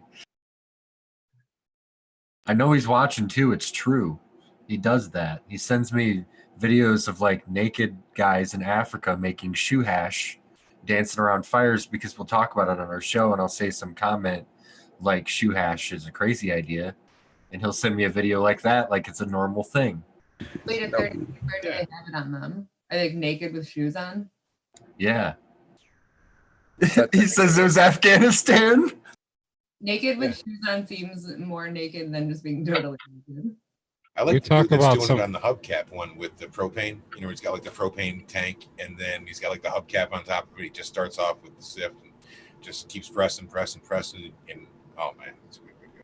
I love your guys' added flavor tech. I mean, old man with his nut hash and the foot hash now. I mean, I imagine that adds a great flavor Old man profile. with his pocket tech. Pocket tech is okay, you know. I just take my dumpy hash and I just throw it in a plastic bag and then I put it in my pocket and I let it sit there for a day. And then that's what I use. And then the good shit goes, you know, I don't know, somewhere else. But I usually use the pocket tech shit. It's just fine. I love it. I have to see this once. I'll other get it one- out. I have it. I have it right here. It's right here. You ever seen the one where they do the drumming, where they put all the buds in the big sack, and then they just sit there and just beat the shit out of it with big long sticks for like a really long time? Okay, look at you. Bring it out. Sport it. Let me see this. Okay, okay. Yeah, it's an old thing, man. It's more of a 70s thing. Yeah, you're talking about the traditional Moroccan way, right? This is Still like Yeah. The Moroccan where you're beating it with older stick. time stuff. Ooh, speaking of old time stuff, are we gonna get to smoke that hash on the next Saturday? Old timey hash. The Lebanese hash. You mean this hash? Oh, yeah. I mean that hash, yes. Look at how that's folded. That guy did that real quick. It was super cool. Oh, I love a good drug fold. don't look like it's been open since he did it. Nice. No, it hasn't been open since that day. No, there's guys so have much tried hash this? around here. I would save that for a super special occasion, right? So Hopefully Yeah. you find one someday. Old maybe man, this weekend. I cannot wait to pull off Yeah, another morning buddy. session with me, you, and Sequence, man. That's going to be fun. Yeah, I'll be there, shining my lights through your window. Hell yeah. And Skilbo knows where I live now, so that's cool. You I won't go to will anybody else's not house. make the mistake twice, my friend. Go where you're supposed to go. We're gonna have to put up a sign or something so that everyone gets there safely. I'll put I don't know, a big rainbow balloon or some shit out there. We'll get all, you know, it'll be sweet. Definitely. Everybody will show up. Been looking forward to this for like 2 fucking months. No, since we basically had to get in the vehicles and roll out, we're like, fuck, when do we get to do this again? And it was like, oh, January 18th. Damn, that's a long way Yeah. away. 2 months seemed like a short enough amount of time. And then a month was going by, and it was like, okay, a month seems about perfect. It's going to be nice because we've got MI Noto guy and Canakin with us this time. So that's going to be extra exciting. It's gonna be a blast. Yeah, we look forward to meeting some of the people that we haven't had a chance to meet yet, like Kate and Kate, and Amazing Brew, I believe, will be there. So that'll be kind of cool. And then to see you guys again. It's been since the Clio Cup. Which was a blast as well. I always tell people about the table time was just, man, that was so We much talked up your guys' slurricane rosin for like a month after that. fun, for sure. She's got crazy. like this little, like 2 grams left. I was about to tell her she should probably save some of this. No, that's my Percy. That's not coming. That's the last of it. And until I have something that I really, Stingy. really like. Stingy. I don't really find relief from the Tropicana cookies. So I'm just going to hold on to that until I have something that I do really, really She just like. wants to give away my favorite. Oh, you're not supposed to tell them what we're bringing. Surprise. But I'm sure it's not a surprise because we post everything on Instagram. So you know what we have. It's hard to get away with anything. I've been keeping my stuff under wraps, that's for sure. Yeah, I'm going to bring some edibles too. So hopefully you guys will like those. I'm trying to figure out something for non-dairy right now. That's not a peanut butter ball. So well, I'm doing a little research. Red really likes nuts. That's what he brought to the last thing. I wasn't making that up. You're not making it up either. We're not making it up, people. I brought a bag of nuts. Classic. And a nutcracker. And I left my nutcracker too, and I've been without a nutcracker this whole time. Not that I couldn't have gone and bought a new nutcracker, I just haven't. He sounds real upset. It Just sounds sitting like there his waiting for Christmas you. was lacking somewhat because Yeah, I've been busting. Okay, hold on. I've been cracking nuts on my counter It was better the first way you did it. I liked it the first way better. All of this dry sift talk has me packing my bowl with some dry sift right now. Oh, I gotta join you with Super Not to get off the Joe. cracking nuts topic, but I'm going to need you to say that first line a lot clearer. I'm ready now. mixer at the red. oh man, yeah, this Apollo 13 was recently harvested and cured, which is Show me the purple one. and that's what I'm getting to right now. And here's the Girls Gone Wild. How crazy. It looks delicious. Pretty nice. Not too bad in this lighting. It almost reminds me of like cocoa, believe it or not. Like when the cocoa hits that almost sheen when it gets on it. Kind of looks almost purple. Red has an affinity for cocoa. Like whenever we do the extra late night sessions, Red always pulls up with like some cocoa. I'm drinking cocoa. I gotta go. I like the warmth. This time of year, I really like something warm. Sometimes it's tea, sometimes it's cocoa. And yeah. That's how we get down after hours. I dig cocoa at night too, and tea. Me too. I'm with you. I just can't mix up my cocoa and the dry sift, or else I might. Yeah, that wouldn't. We got to do another late night sesh, Red. It's got to do sometime this week. Maybe we I can talk agree. Kate into it too. I totally agree. I want to see you drink a teaspoon of dry sift and a glass of water. Oh, it's I'm in just challenge. It's like hash eating, man. I'm gonna let me dicarboxylate it first. Let me press it with some hot water, and yeah, I'll chow down. I'm down. Does anyone have anything they want to ask the panel or talk about in the last 15, 20 minutes here? Damn, it's gone by already. Yeah. Has anyone done anything cool in their gardens? I chopped everything down. That's a thing. So I'm trimming now. I put together a brand new tent that's all for me to grow whatever I want. Like, no offense to him or anything, but I don't want to freeze everything. So I just bought my own tent and I'm doing whatever I want with it. And I'm doing a 100-gallon living soil pot. So I don't know if anybody is thinking about growing or whatever. I'm trying to like learn myself, from him. I'll try to post everything on Instagram and YouTube as much as I can. So can watch my adventure. Hopefully I don't overwater or anything like that. I'm doing blue mats too. So if anybody's interested in You like information those? on that. What's that? So do you like those blue mats? Yeah, they're Yeah. amazing. They're so great. Save a lot of time in the garden with the blue mats, because watering can be time consuming depending on depending on your access. Sometimes with those tents, like depending on where they're at, reaching to the back of a tent to like water and stuff can be a nightmare. So it's great to have the automatic watering all the time. I got the 4x8, but I can access it on 3 sides, and I left one short side against a wall. So Yeah, that makes it easy. it's still walk easily through there, but it's hard to water that, man. It just takes so long. You can't just flood it. You've got to slowly do it, and man, ooh. She's got this 100-gallon pot, and I was like watering it the other day and just leaning over that just from the front or whatever. I was like, wow, this is actually, I was like, with plants in here and stuff like that, it's going to be kind of difficult actually to access the stuff in the back. So I did some ghetto stuff. I took a pump. I think it's like I don't even know what size. Let's call it a 1500. And I hooked it up to some PVC, and then I put a male, like if you screw your hose up on the side of your house and you cut it with the lawnmower, you got to fix it. So I've got the end on it that turns it into a hose. I put that on with a clamp, and then I screw a watering wand onto it, and I just water my whole garden that way with it as slowly as I can. But I need to look into blue mats more. Thanks for reminding me. Yeah, they're great. The only problem is every once in a while, if you're not careful, you'll get like a runaway dripper or something, and over time it'll get saturated, and then next thing you know, you'll come in there and you'll have a bit of a flood going on. The good thing is it drips so slowly that if you're the kind of person who at least goes into your garden once a day, you're going to catch it within enough time where it's not going to get crazy, Right. Whereas with, a pump, if you accidentally leave a pump on or something, it can get pretty bad.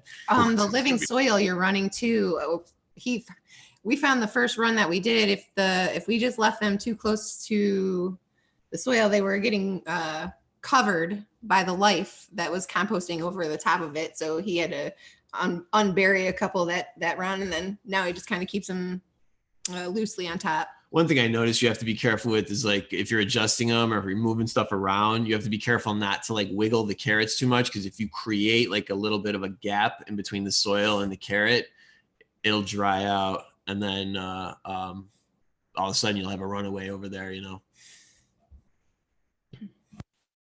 It's nice since it's water only. You don't have to worry about it clogging or anything else with other goofy shit. The other good thing too is it's all gravity fed, so there's no pump. So if electric goes out or something like that, you know, you don't have to worry about hand watering. It's still getting watered, which is nice.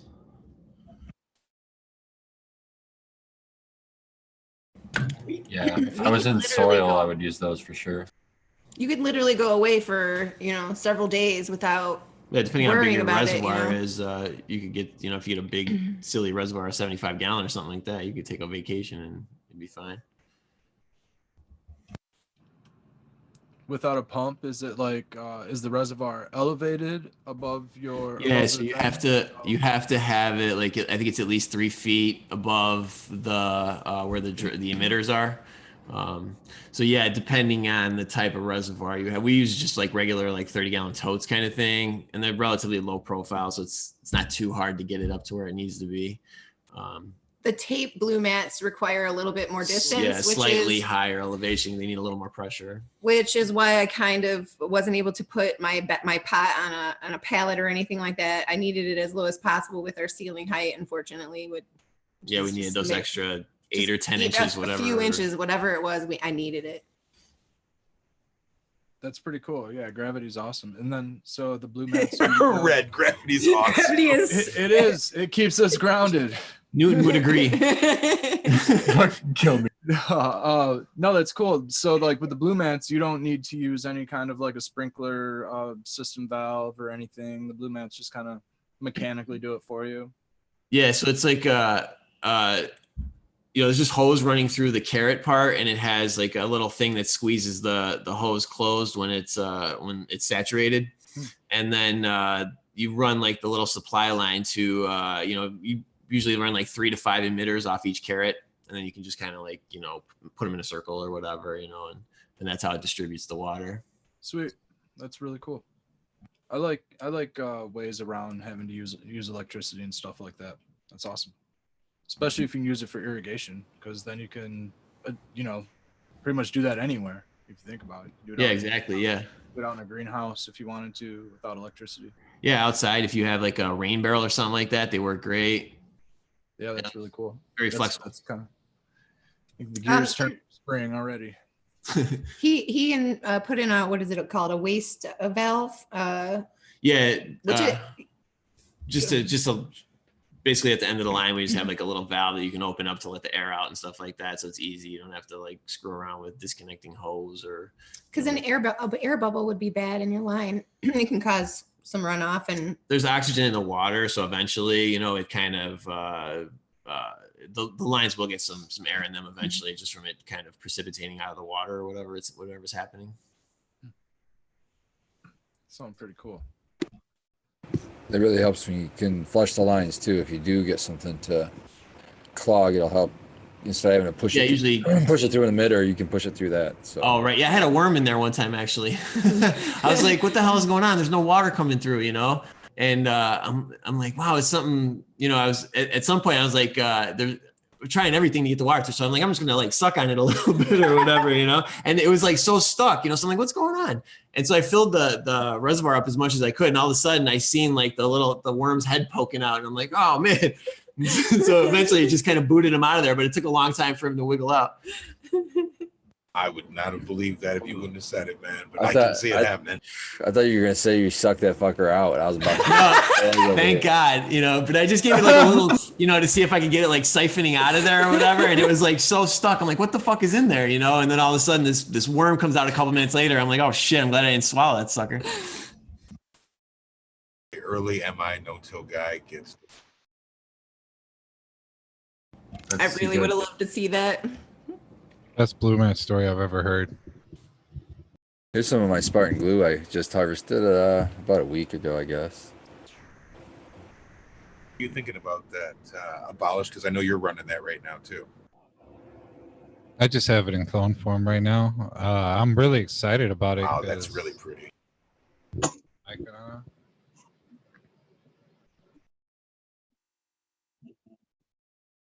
Looks Yeah, good, dude. Yeah, thanks. She's the one that's always been around. I'm not really sure what the hell she really is, but Jack Greenstock had mentioned he thought because of the terpene profile I had mentioned that he thinks it's like a Northern Lights crossed with a haze, maybe something like that. So I think that's kind of interesting. If it's something more old school like that, I would actually make it even more cool to me than. Well, a classic in the strain blue. was that Northern Lights 5 Haze from way, way, way back. It was, oof. that frost level and the fact that it can finish up in the early 50s, I mean, it makes it so appealing to me. I can't wait until I can give her a room. That could be the Northern Lights genetics in it too, because that was always an early finisher. Yeah, it was sold to me as a glue and or GG4. You know, obviously it wasn't that, so we just always called it Spartan glue from then on out to just say, you know, hey, we don't really know what it is, but we're not comfortable calling it a GG4, and we know it's not. So we call it Spartan glue for now until we can figure out what the hell it is.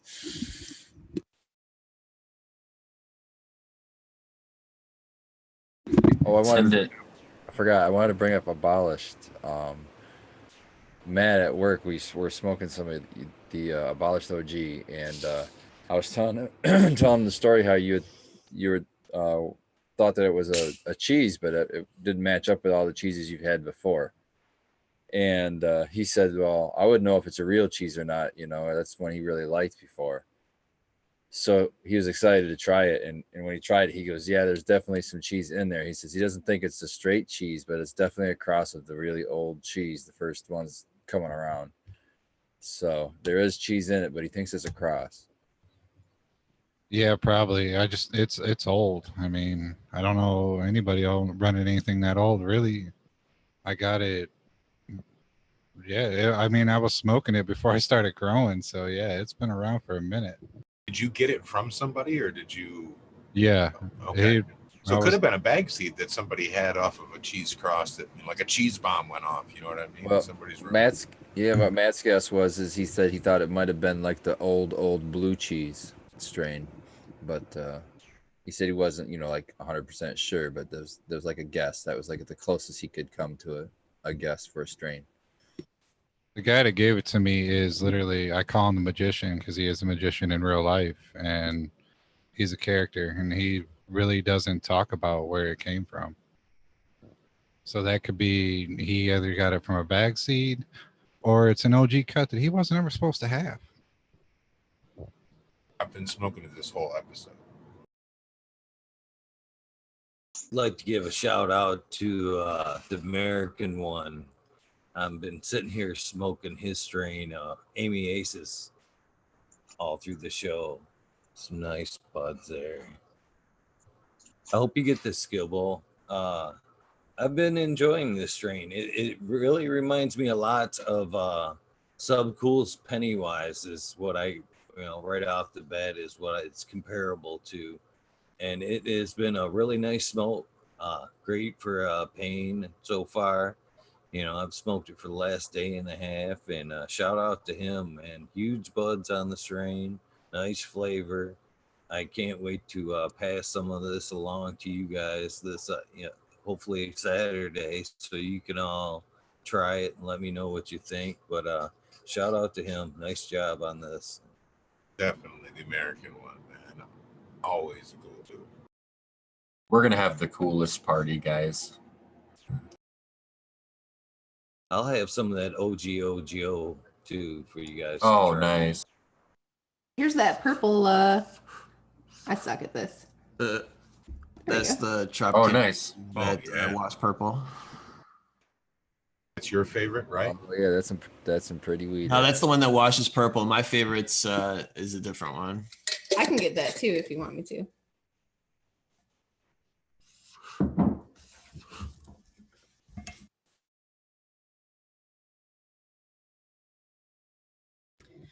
Panel, if you're coming next weekend and you haven't let me know what you're bringing, if you just want to shoot me a message and let me know, that would be helpful.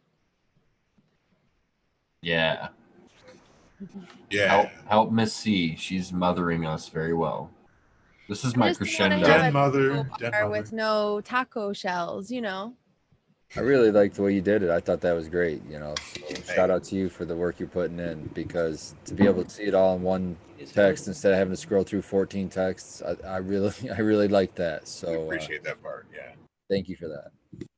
This is the one that doesn't wash. This is my favorite one. Oh, it's not focusing on. All right. Yeah, this is the one that doesn't wash. Oh, nice job. There you go. Right Yeah. there. That looks really frosty too. It is super frosty. It yields pretty well. But yeah, that one's just looks normal. It doesn't. It's Almost not gone. purple or anything like that. It's actually almost gone. This is all we have left. We didn't dry a lot I'm of not that that one. sad. Luckily, we're washing most You'll of that. have that. Yeah, The dry, yeah. yeah, that's what I'll be bringing. We'll be bringing some of the purple and then some of that for the rosin next week. So what are you guys waking bacon with? I smoke dabs all day long. So I've been doing Sour the Tropicana diesel cookies for for the right last 2 now. months. I'm really happy with my sour diesel auto. Although I probably will never grow autos again, only because I do notice a similar taste with them, and he says it's the ruderalis. So It's got to be right. I mean, I don't know if that's true or not, but I didn't like it, so I'm just gonna stick with regular light Photo period. Regular stuff. So yeah, sour diesel I'm totally digging, but I'm Yeah, it's definitely like there's some hints of sour diesel to it, but it's not like there. It's not you the know, same. It's not fully. Doesn't have that kick and doesn't have that full stank and everything like a real sour diesel does. but I'm gonna slurricane pop I still some. do. Tropicana cookies, mostly the purple one. Yeah, I've been smoking just Tropicana cookies for the last 2 months. I love it. You We don't did sound like you're notice ready that to when we quit leave the anytime house, we're soon. just lit. We just didn't realize we went home. So it's sometimes you just don't realize. So how do you manage do you have like a jar a week? Do you manage it like that so you don't go over? Or do you just kind of wing it and hope? Hope for the best. if you run out, well, you're fucked, I guess. Oh, I'd run out every time. Luckily, I've run out every time. We're getting close. You know what I mean? We get close, but luckily we've been blessed in the sense that we've made it in between harvests to the next harvest without too many issues. Actually, our first harvest, we had to hit the dispensary at the end, I think. Yeah. Well, we had delivery. We like the delivery, but Yeah, we got to try out some delivery. I would say because we were kind of running out. That's why another reason why I wanted to be able to do something on my own too is like he could freeze more and have more dabs, and then I can have more flour at the same exact time. Win-win. So hopefully that helps out too. We had the room, or we had the plant count to expand, but we didn't have any place to put them or anything like that. So this gives her an opportunity to grow a few things, a different strain or whatever, a little more variety for us. And then she gets to learn some things, get her feet wet with doing the no-till on her own or whatever. Yeah, that's awesome. Sorry. Yep. Okay. Yeah, I didn't want to like completely fuck up the big tent. Being so noobish. I do help out a lot, obviously, but I don't want to like be the one that made the decision on what compost tea or when we're putting the barley tea on. I get to do that this time on my own and not feel like I'm totally gonna screw up everything in the tent, for him.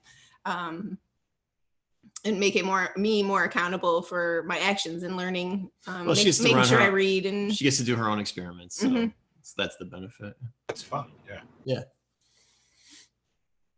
And that'd be fun to compare notes too. When you both develop your own styles, that'll be pretty sweet. Well, I think there's a competitive edge going on between the two of you at this too. Who's gonna outdo who?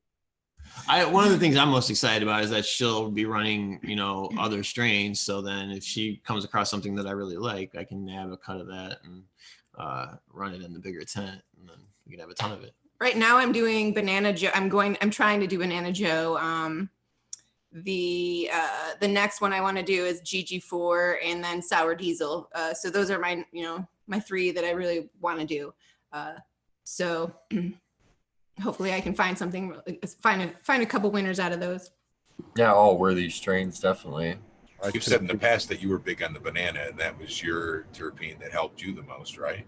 That's the one I'm researching the most.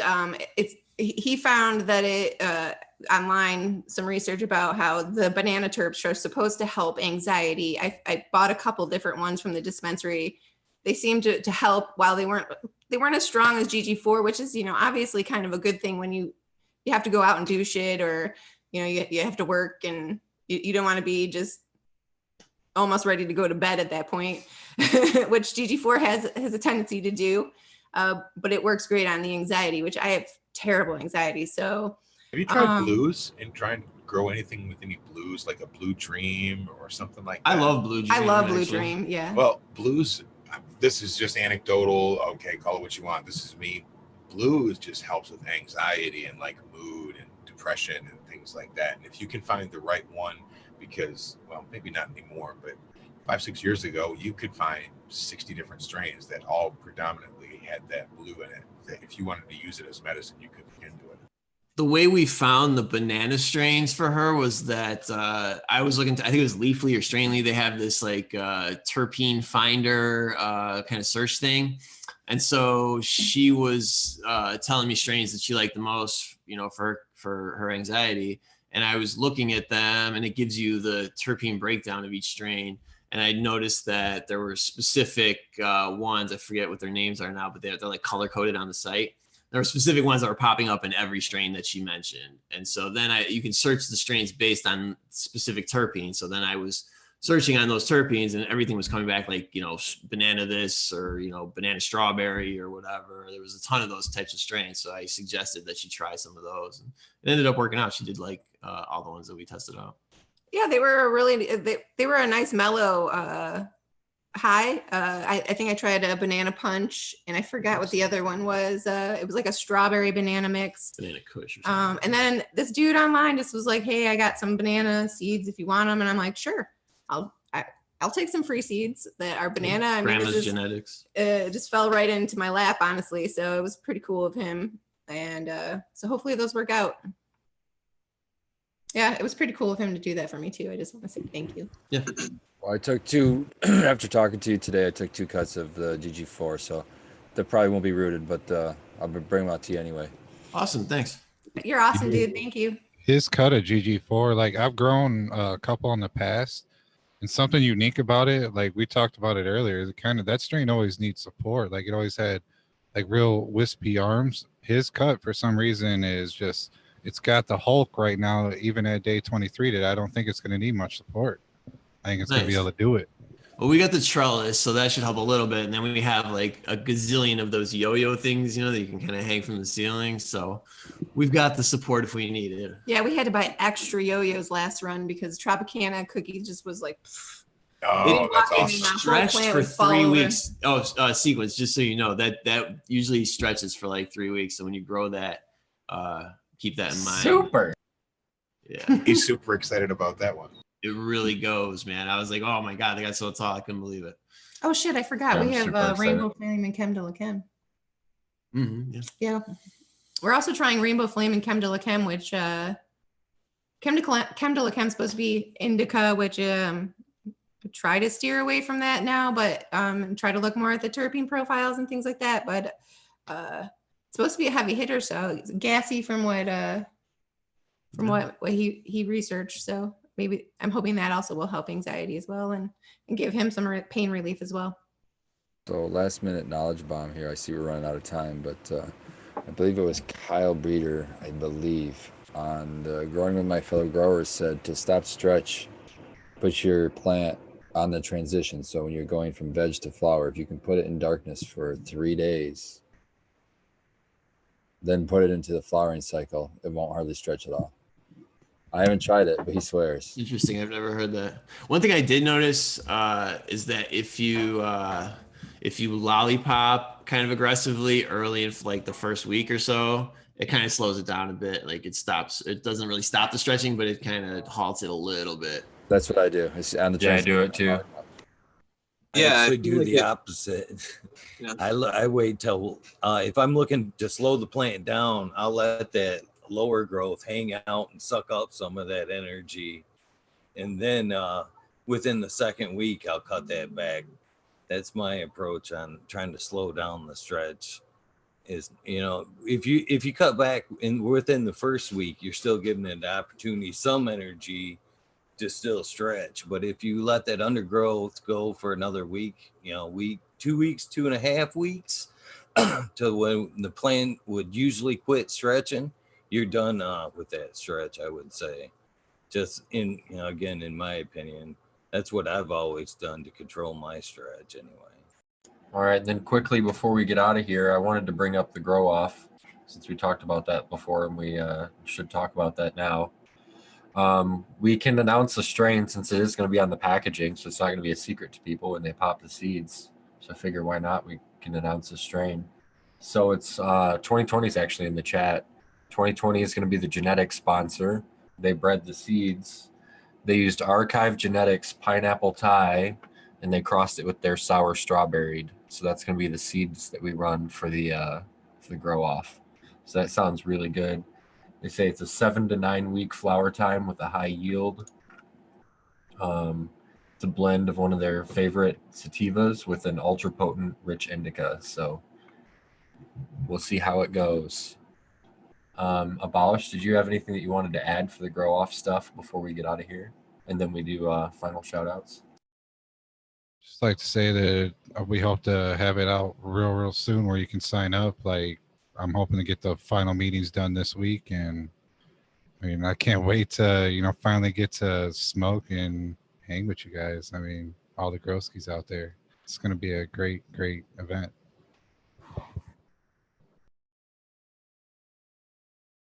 Thanks, man.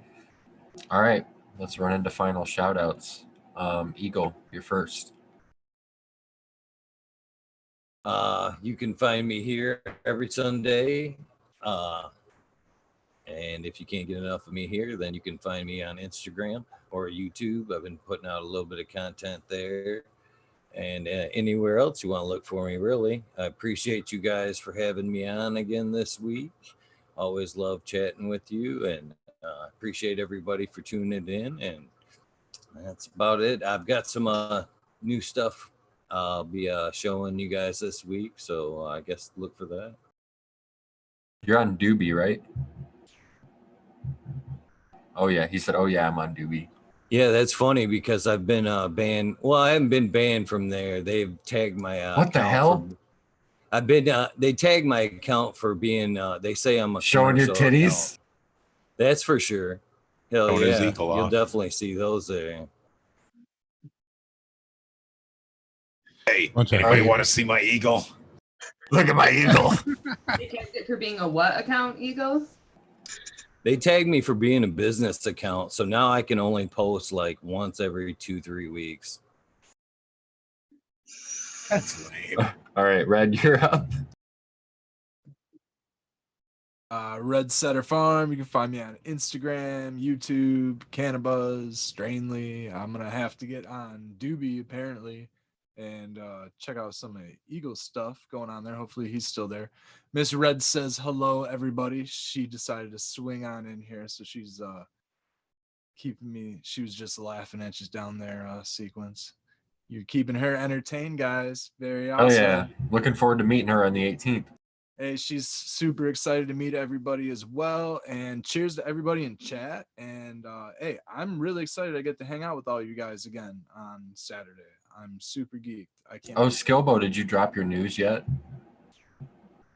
I will be at the event all day. I do not have to dip. I actually have somebody that's going to cover for me, so I'm going to be there the whole fucking time, and I am giddy that I'll get. Here we go. So. Well, it's a party. Like a bombshell. Did you see everybody? You're gonna have to rewatch this, Skilbo, and watch all their reactions. It was good. It's great, man. You guys are just like, I don't know, man. It's not a show. It's just my friends. You know what I mean? And I don't know. It's something that I have always wanted to have with other people that, you know, like if you're like the dude that grows or the dude that smokes or whatever, you have a couple of friends that are like knuckleheads that might smoke or something like that, but you don't have like a real camaraderie or somebody that you can ask things of and laugh with and shit. That's what all you guys are, man. And that's why people watch this show. You know it, brother. All right, Spartan, you're up. Hey, you can just find me at Spartan Grom on Instagram. I can't talk. I'm too fucking high. That's all I do is Instagram. So find me there, or Mitten Canico on Instagram. Love you guys. Brought Love to you all by Spartan Cookies. Yeah, I ate 1.5 of those, and I just kept smoking the whole time. It's just a habit. I don't know.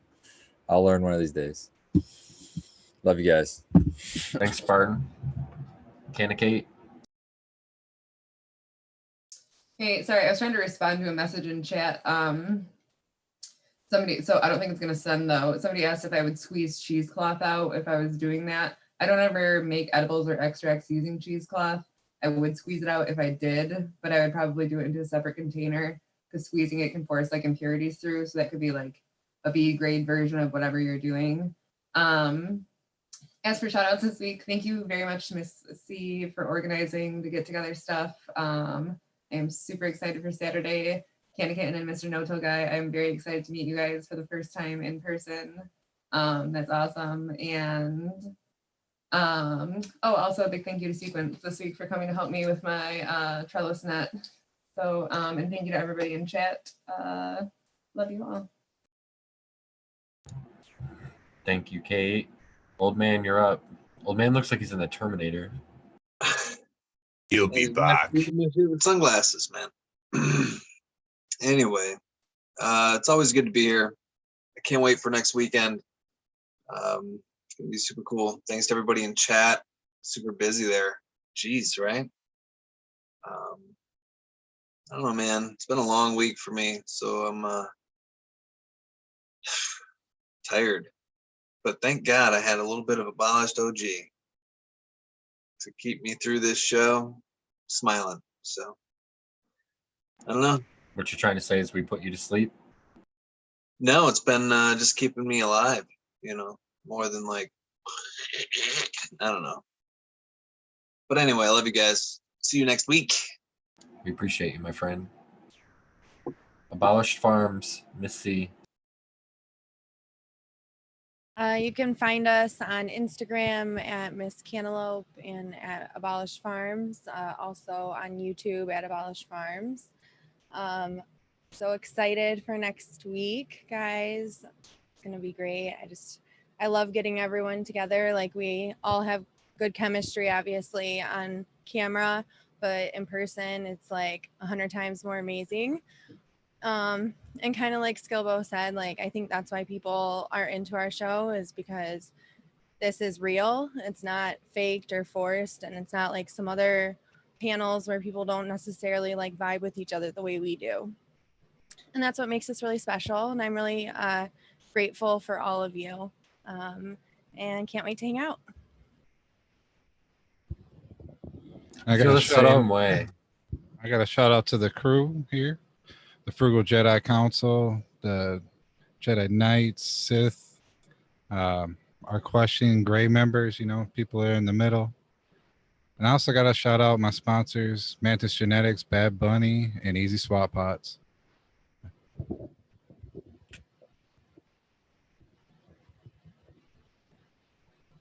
Oh, you killed me. That was too funny. All right. Last but not least, my no-till guy, Candy Kitten.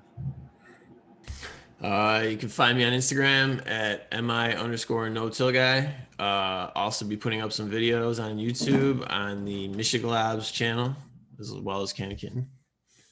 Putting together some recipes on there. Just wanted to get some info out. Hopefully it helps some people. I put a candy recipe up, but looking to make a little more healthier recipes that aren't just chocolate. So you can find me on the Michigan Labs, but also on Instagram at I'm Candy Kitten there. And I've been on Doobie a little bit, so you can find me there as well. I'm also on Cannabis, but I don't really go on there as much anymore, but I probably should start a little bit. I'm on Cannabis as well, but yeah, I haven't been on in a while. And I just want to say I'm really excited about Saturday or next week. And stoked that Skillbo gets to be there all day. It's going to be awesome. Yes. You're gonna be super falling bummer. asleep in your car, forgetting your keys. Yes. Yeah. That's the price I got to pay. I'm okay. Be Can't your wait to coma see. guy. Coma guy. It was totally great getting stoned with you guys today. Definitely. Thank you for joining us, guys. Skilbo, did you have anything you wanted to add? Absolutely. We have overlooked the best experience that we had this week, which was when Spartan showed us around. We got to go wander through the Mitten Canico gardens and all of the good people over there. You guys were gracious hosts, and just it's I'm still kind of speechless, and you know what I mean. Thank you. It was a pleasure having you guys out, man. It was just it's always a fun time whenever we all get to hang anyway. I couldn't keep my mouth shut so you guys could even shoot. So It was funny how I got to yell at Spartan. Anyway, that was a very good time out there. Very good time. Really fortunate to have done this show for a lot of reasons, and that was just one of them at the during this journey of many, I'm sure. Skilbo, if you were done, I would like to say that I'm thankful for Abolish Farms and Miss C for all of the hard work they've done on the show, particularly in the last couple of weeks, putting out videos almost every day. It's been really good for us, so appreciate those guys a lot. If you guys like the show, please subscribe, buy merch, check us out. We appreciate you. Have a good night.